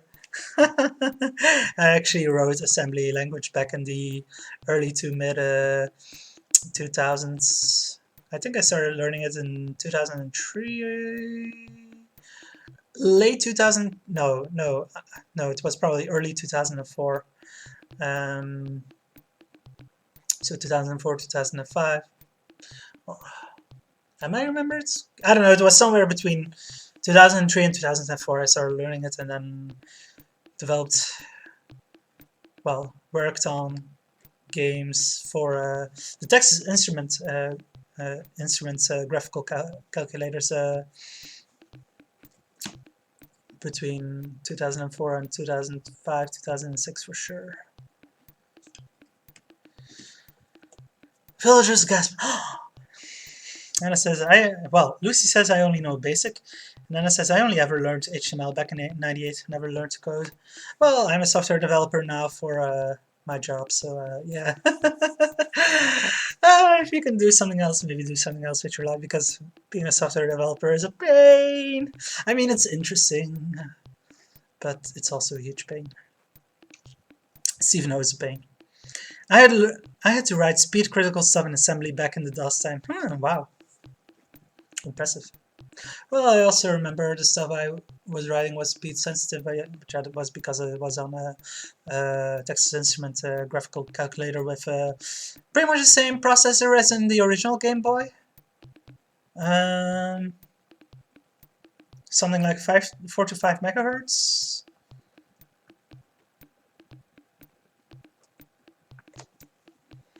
With your heart in your throat, you approach their sacred relic. Is it least significant byte first, you wonder? I'm not sure what the least significant byte is, but yeah, he's just coding a bunch of assembly here. I recognize those instructions. Okay, all ready for quality assurance, you announce. What did you write? Asks Chief Keniwawa. A complete multitasking, multi-user operating system that only runs on 8088 CPUs, respond. Excellent. And do you have a name for this product? Asks Chief Keniwawa. Why, Unix, of course. That's a Unix joke, of course. Perfect, says Chief Keniwawa. I'll tighten up your code later. Now follow me, and I'll lead you to the secret path, the way known only to card-carrying villages, the path that will lead you to the sacred burial grounds of our ancestors, the one and only way to the top of Nantunite volcano. Rid this island of this evil Dr. Nonuki, and Kalala will be your wife. Villagers go, ah. And I says, yeah, some of your conversations about technical stuff in the Discord are way intense. Yeah, especially Kigurame can get kind of intense, and Pickle Dog as well. Yeah, they can get really deep into it. I'm mostly going on about, why doesn't my code work? And being like, oh my god, help me fix this. Oh, but I did fix all the problems, well, the problems that needed to be fixed, at least in the Java Android app that I've been improving for the company I'm working for the job. So yeah, I did get all of that solved in the end, but it took me a long time and a lot of frustration and a lot of asking for help. Unplug laptop charger again since laptop is charged. Okay, so now we are here. There's a canyon. The old boy's got some sense of balance. Here we are, son, says Chief Kaniwawa. This is the secret of my people. The way to our sacred volcano, right across this chasm. Oh, it's a chasm, not a canyon. Some secret? Any fool could see that. Kaniwawa continues, Of course, any fool could see that. What's important is, we must cross this chasm, climb the recent icy glacier, walk the treacherous paths, and penetrate the impenetrable fortress of the evil Dr. Nonuki. Walk this way. By the way, did I mention that my daughter is a virgin? Oh my. Okay, catch you later, he says. I must go lead the village's afternoon aerobics class. Go fuck yourself! The trite phrase. So yeah, they clearly want us to help them fix their problems by getting rid of the evil Dr. Nonuki. So we will have to do that. And we are getting close to the end of the game. So I am going to try to finish the game. It will take me longer than I initially anticipated. We're already past 2 hours. Though it did start a bit slow. I always take like 10 minutes to start or something like that. But yeah, it'll take at least 20 or 30 minutes more to finish this game. But we have matches, hair rejuvenator, and air sick bag. So look. A terribly deep chasm extends across the tongue of rock upon which you are standing. If you didn't know better, you'd think a guy could get hurt around here. In the distance, you see the island's volcano ringed with a glacier, not at the top as you'd expect, but near the bottom of some vertical cliffs. So we need to do something with that tree, if I remember correctly, to be able to cross the chasm, but I'm having a hard time remembering what exactly. Look tree. That tree is conveniently located just out of your reach on the other side of the chasm. One of its branches hangs out over the chasm. Well, we don't have any rope, otherwise we could just throw the rope over the tree branch.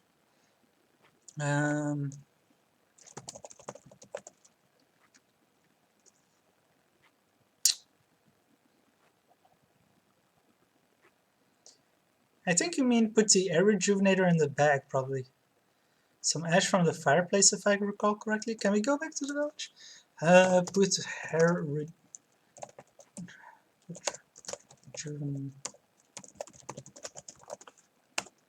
Okay, it's gone now. That scored us some points. Maybe I did that too early. Let's wait with that. Yeah.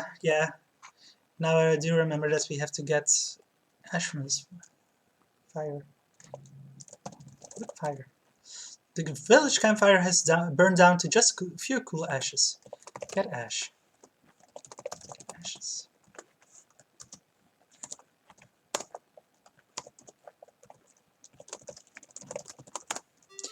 You bend over the fire pit and scoop up huge handfuls of ashes, completely filling all your pockets with them. Also, the score is starting to get close to 500. Talk, man. Grunt. Not very talkative, this one.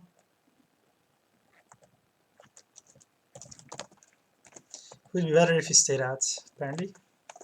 The witch doctor's hut. A native man chops wood near his house. Serves as a fuse. Bag in a bottle, not the other way around. It serves as a fuse. Okay. I see. Put bag in rejuvenator? No, better not. I don't know. Apparently I can put the rejuvenator, hair rejuvenator in the bag, but not the other way around.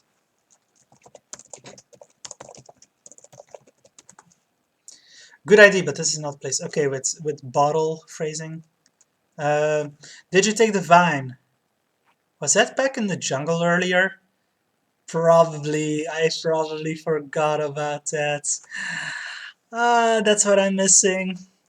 Okay, I'm probably gonna have to reload a save if that's the case. Um, which screen was it on, so that I had to pick the vine? Um, yeah, we're gonna have to skip through the entire cutscenes again. Oh, hey, Nick. No problem. No Rata?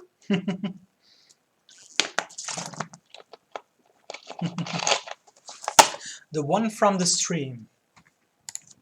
Can I just... Oh no. No, I can't go back to that save. Okay, so I have to do the vine thing again. No.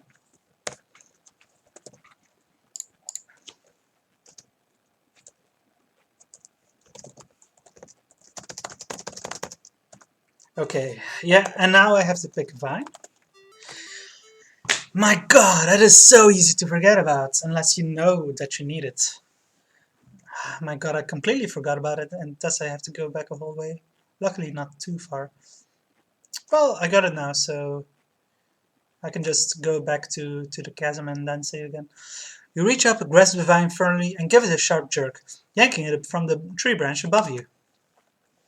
You carefully coil it up and insert it into your left front pants pocket. We all forgot about it, and it's not your fault. Anyway, let's skip through this all again.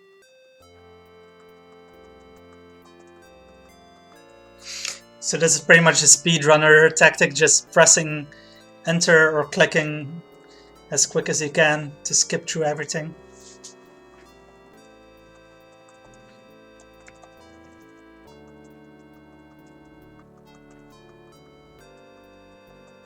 Oh, they're in love! Since Nick missed it earlier, he can see it again now.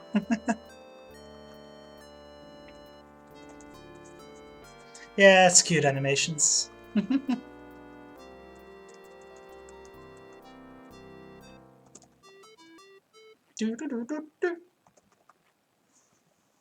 Okay, so last time, without getting the fine, we got a score of 418, I believe.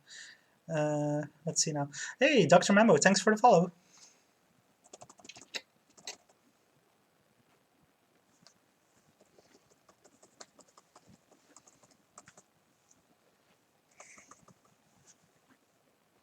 So we have to do the computer challenge again. PC, yeah?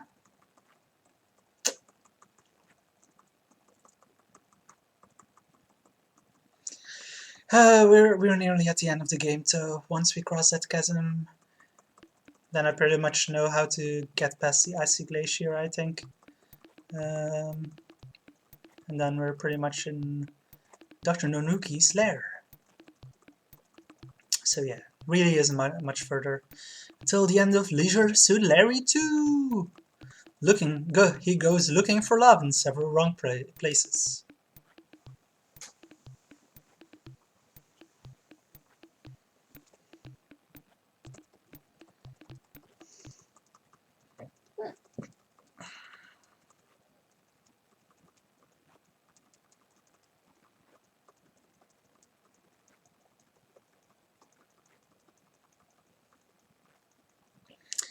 All these animations take time. Can't skip faster than I am doing. And now we are going to the chasm. Rank Boar.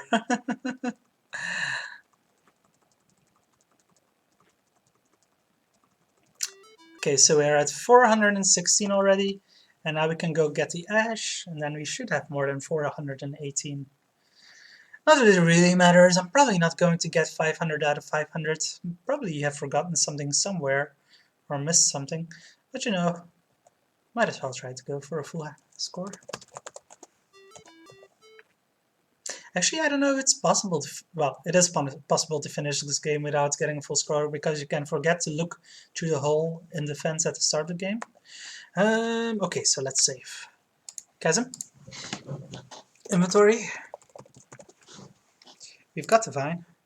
This vine saved your life back there at the river, but why do you want it hanging around you? The ashes. Ashes to ashes, dork to dork. Use vine on tree branch. I was clearly too far. Still. Oh! Oh shit! Treacherous little first step, isn't it? Okay, so you need to really walk to the edge. Steam says, I think you'll end at 496 points. Well, possible. Use fine. My god, that. Where do we need to stand exactly? Oh!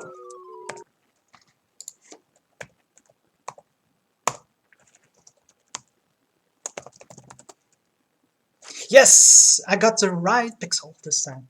You made it! And the tree branch with the vine falls into the chasm. You set forth on your mission to explore the unknown mountain before you, knowing full well that you will never be able to return this way again. What lies before you? Will you be able to climb the icy glacier? Will you find the evil doctor's mountaintop fortress? Will you destroy the evil Dr. Nonuki? Will you return to your beloved Kalau? Will you find love? You already found love. Will you find happiness? Will you stop asking all these questions and get on with the game?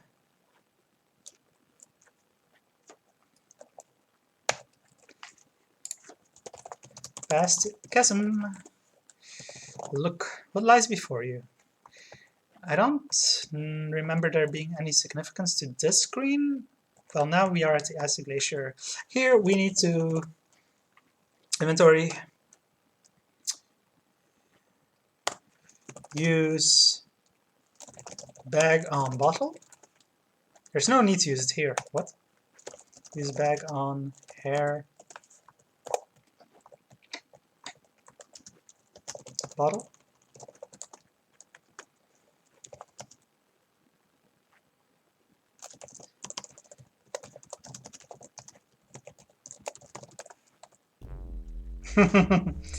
Use matches on hair rejuvenator. Boom! Next time you'd better read that label on that bottle of hair rejuvenator. Yeah, it does indeed need a fuse.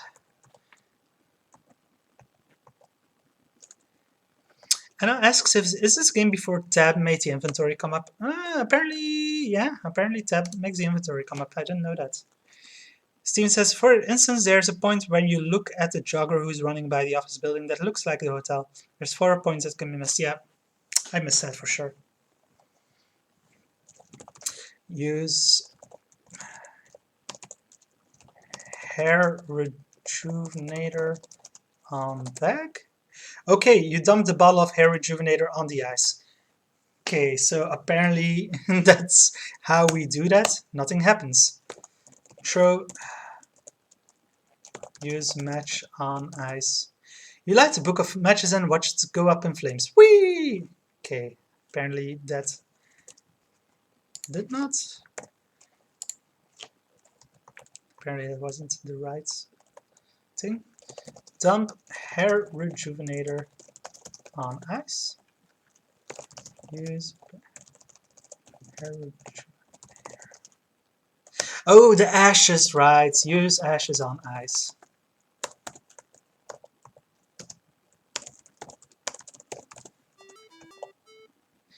The broiling tropical sun strikes the black ashes you took from the village campfire and quickly melts the snow, revealing refrigeration coils! You immediately realize the meaning. Dr. Nonuki has created a glacier on the side of the volcano in the middle of the tropics to prevent the island natives from disturbing his evil doings. What power! What force! Okay, so apparently we don't need to use the hair rejuvenator here. Apparently it's just the ashes. I forgot about that. I knew you had to use the ashes here somehow, but I thought you also kind of needs to burn away the ice. I don't know. That's how it was in my memory. But actually, I think I remember how it goes here.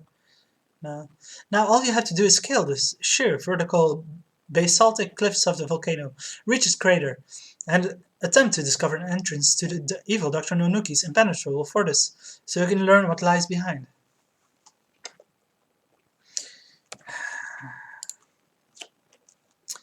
Mountain?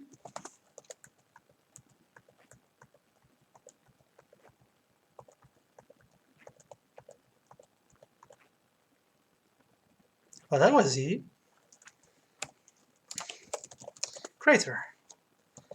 Look. You have reached the summit of Nantunite volcano. An elevator incongruously awaits you. Steam rises from a volcanic crevice. The ground feels highly unstable. Um, Steam says it. And even the very first King's Quest 1, the PC booter version, had to tab for inventory. Okay. If only you remember Los Angeles. Yeah, I just didn't know about the tab thing.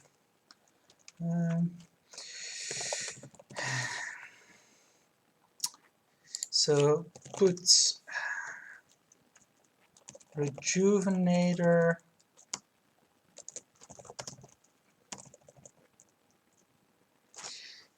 It makes more sense for me to put the hair rejuvenator in the bag than. This area is not conducive to bombing. Try again somewhere else. Huh? I thought we had to throw that in here. Or don't we have to do something with it? Look, elevator. It's controlled from within, and there's no way for you to get them to open.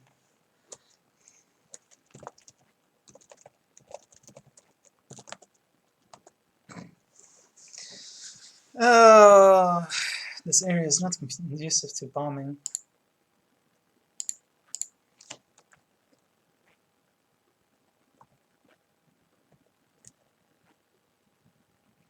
So we had to blow it up here. Oh, sure! You rapidly explore the interior of a volcanic crevice before discovering the pool of molten lava at its bottom. Put bag in rejuvenator. Yeah. Yeah, it just keeps saying this area is not conducive to bombing. Just before falling, that's the right spot. Okay, so my god, these hotspots are so precise and painful.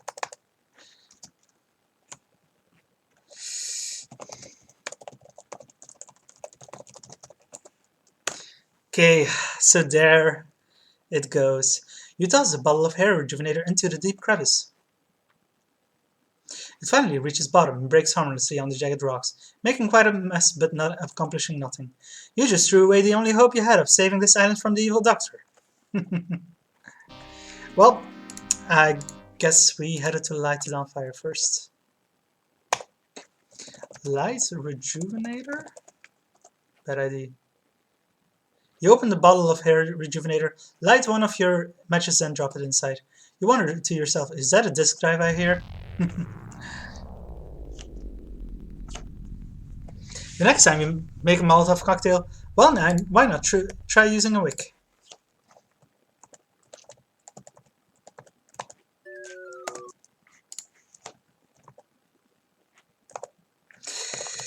Use bag on rejuvenator. Put bag in rejuvenator. Okay, you insert the airsick bag into the neck of the bottle of hair rejuvenator. Use matches on bottle. Okay. You're now holding a bottle full of highly flammable liquid, with a burning wick made from an airsick bag. Yes, really. Drop bottle. You dispatch your Larry Tough cocktail on its merry mission with a hearty grunt.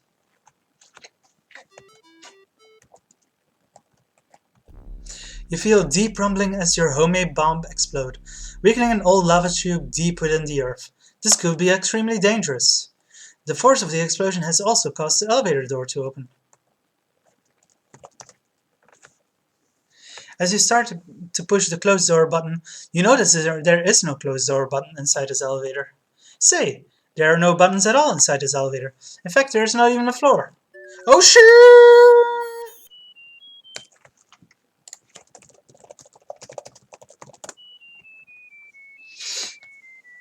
Steven says, oh, 493, must have missed another tree. Well, and yeah, we pretty much are at the end of the game now. As you plummet through the darkness of the elevator shaft, the evil Dr. Nonuki is enjoying another blissful evening at home, singing jazz standards with his backup singers, the Henchettes, at his personal piano bar.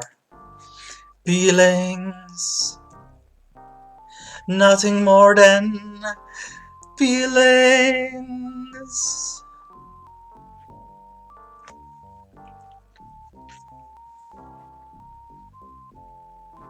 Anna says, you're going to finish the series long before I finish number 3. Well, it all depends on how much you stream and how much progress you make per stream. Suddenly, you explode from the elevator shaft onto the scene.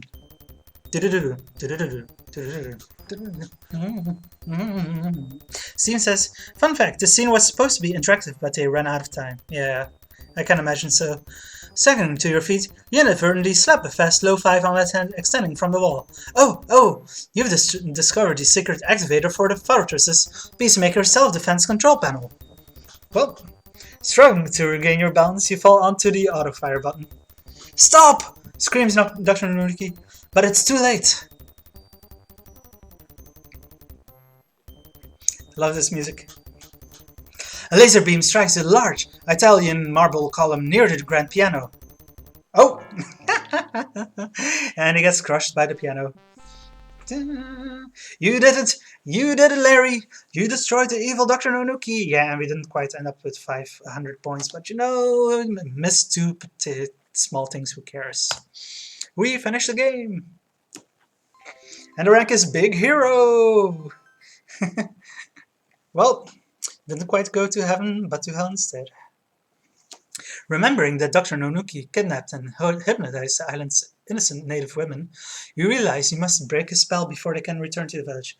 Snap out of it, girls! He's gone forever! Never again will you be forced to do his evil deeds. You are free to return to your native selves. On the count of 3, you will awaken refreshed and able to remember everything that's happened to you. 1, 2, 3! You shout, snapping your fingers. Free at last from the hypnotic trance of the evil doctor, the women liberate themselves, resuming their native ways. Oh my. They all go topless. Huzzah! Huzzah! They shout. It's Larry! Larry Laffer, our hero! Also, how do they know his name all of a sudden? You interrupt their celebration. Well, I guess they do know his name because they were like, well, I don't know if the Henchettes were being told to capture him. I guess so, because the one on the cruise ship brought you here to the hideout and killed you. I guess they know Larry. You interrupt their celebration with, it's nice of you to say so, but we must leave here immediately. I had to force the elevator door open by dropping a bomb into the volcano, and I'm afraid it may erupt at any moment. Where's the radio telephone? It's right behind you. Oh, you counter, I knew that. Ah, my throat is really hurting.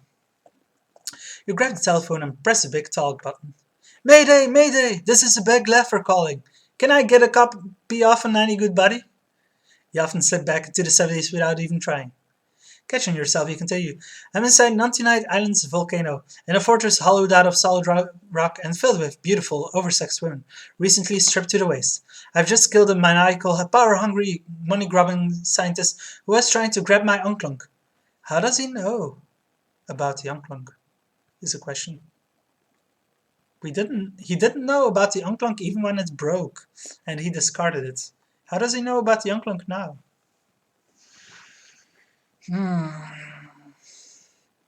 A few minutes ago, I dropped a homemade bomb into a crevice that will cause the volcano to erupt. Do you realize how stupid you sound? Is anybody listening? Over.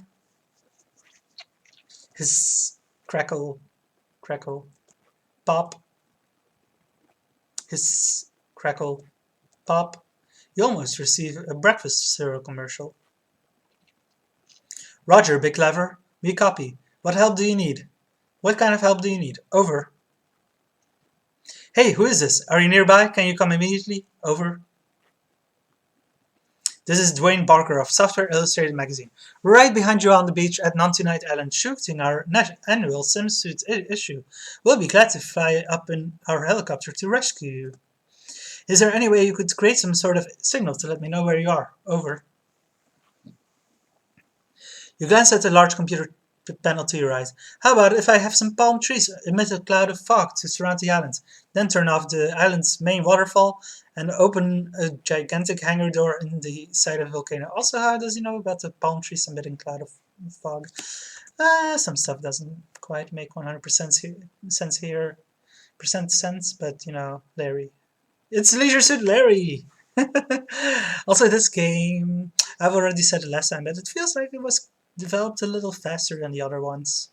It feels like they didn't have quite enough time to fully curate everything and finish it as much as they should, which also attests to Steven saying that they didn't have time to make this final scene interactive.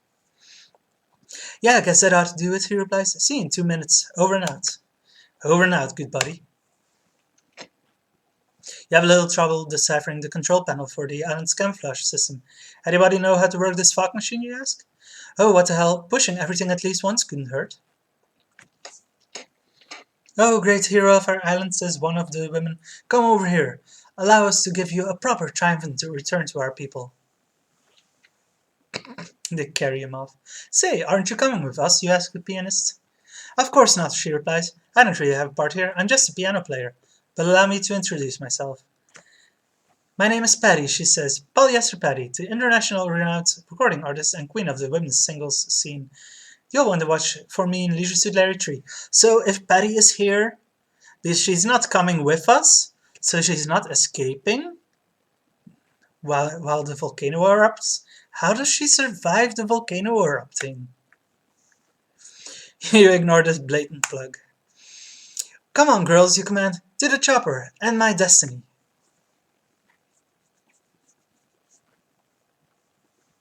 Hey, watch out! Clumsy! You dropped him! Meanwhile, outside.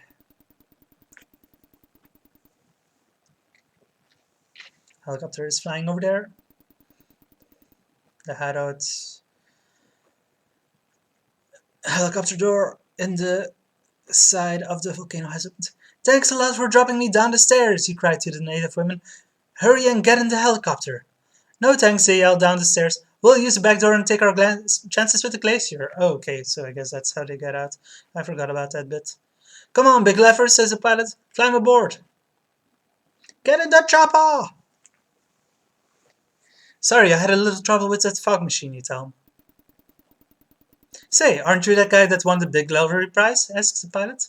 Yep, that's me, you reply proudly. My name is Larry Laffer.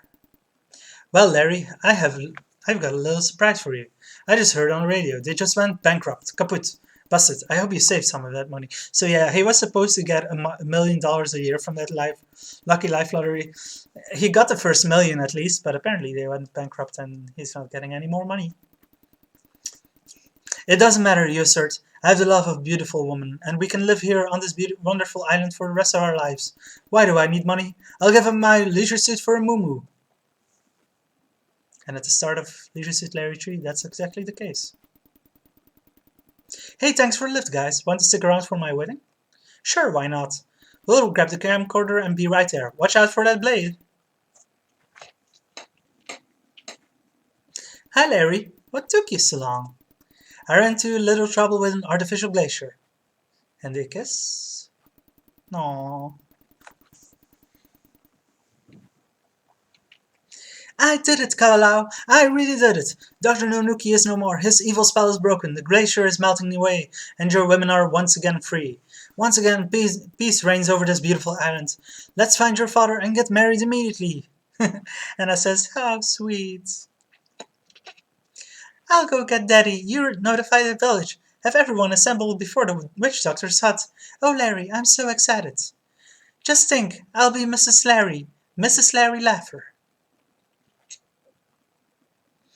Friends, natives, countrymen, lend me your ears. You're off to a original start.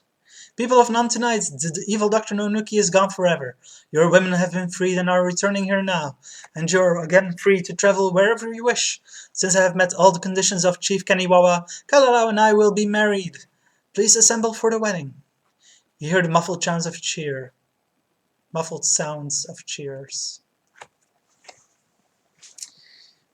Later that day, the entire village is turned out for the wedding of their princess, Kalalau, to the white-suited stranger. The drummer begins his special stylized rendition of the theme from Wagner's Lohengrin. I have no idea what that's referencing. Oh, I guess it's. I don't know. The witch doctor is waiting. You move into position to await the entrance of your betrothed. Or betrothed. In comes your beloved Kalao on the arm of her father. And it says it's lovely, long, drawn out endings like this that made me disappointed in so many Nintendo game endings. Yeah, Nintendo isn't really known for their stories.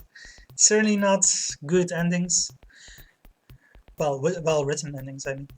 Who gives this woman to marry this man? That'd be me, says Chief Kaniwawa.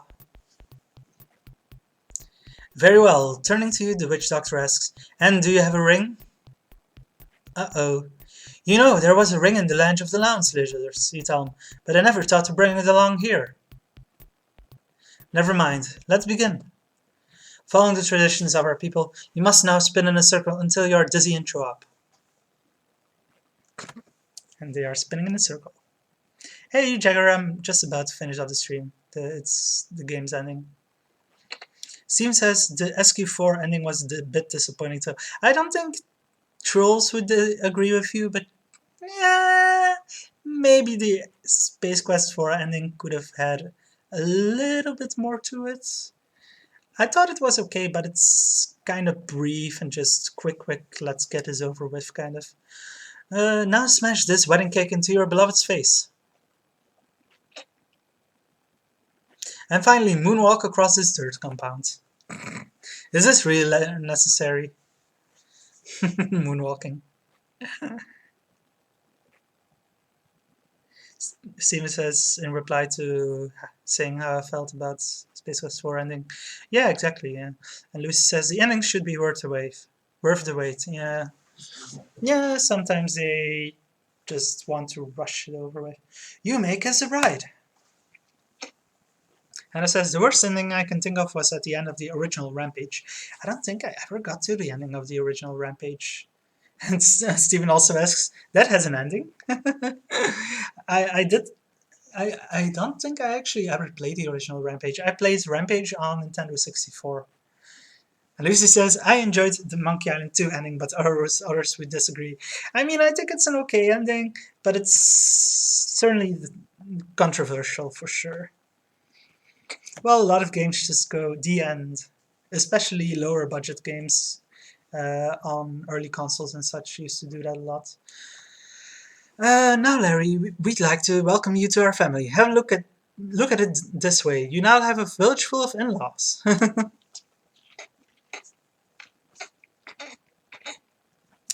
Stupid ear. Hurts. Larry, my son, at this time I would like to give you a special wedding present in my hut. Please walk this way. You think if I walk that way I'd be a maitre d'? Oh, my god. That's a throwback to the restaurant scene. I forgot about this. I knew there was something with the witch doctor's hut, but I forgot that it's another dumb barber shop. Don't all witch doctor's huts look alike? Just a moment, Larry, while I'm ready to special preparation.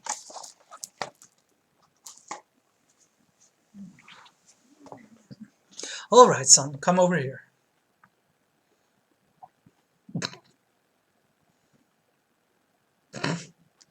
Well, Larry is turning into some animals. Another rabbit. And now it's Larry with more hair. Gee, you exclaim, that's some powerful stuff.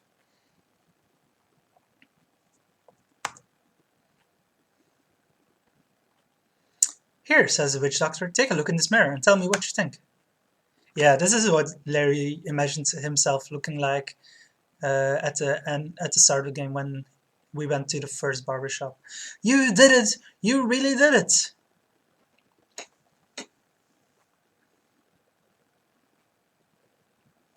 This is great! I look like a young man again. I'm stranded in paradise, broke but happy, and the most beautiful woman I've ever seen is madly in love with me. My dreams have all come true!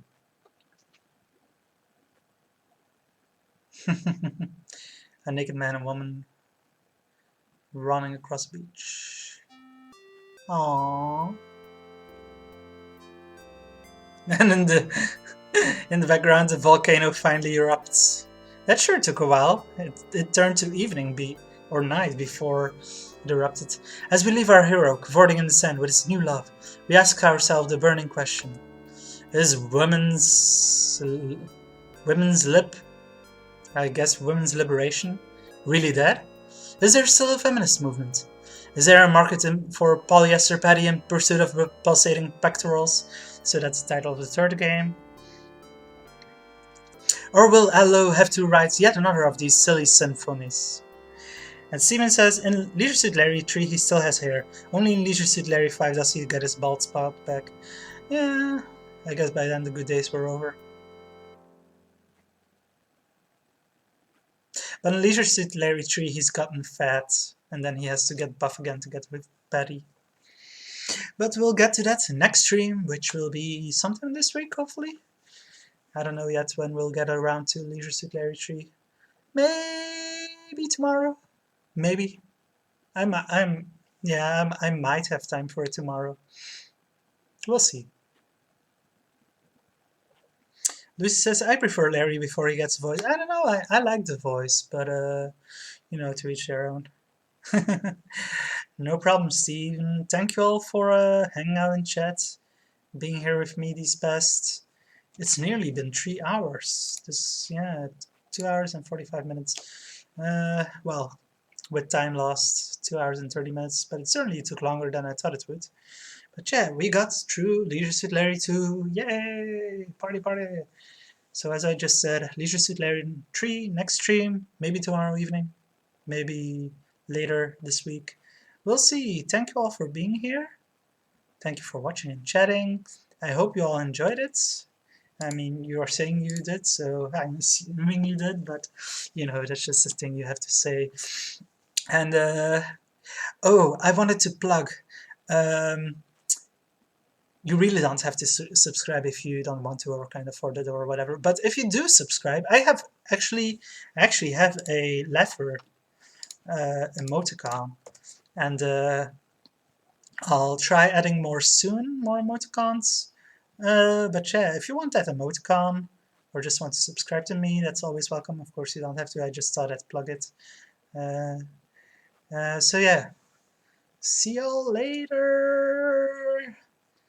Was indeed a lot of fun. Have a leisurely evening.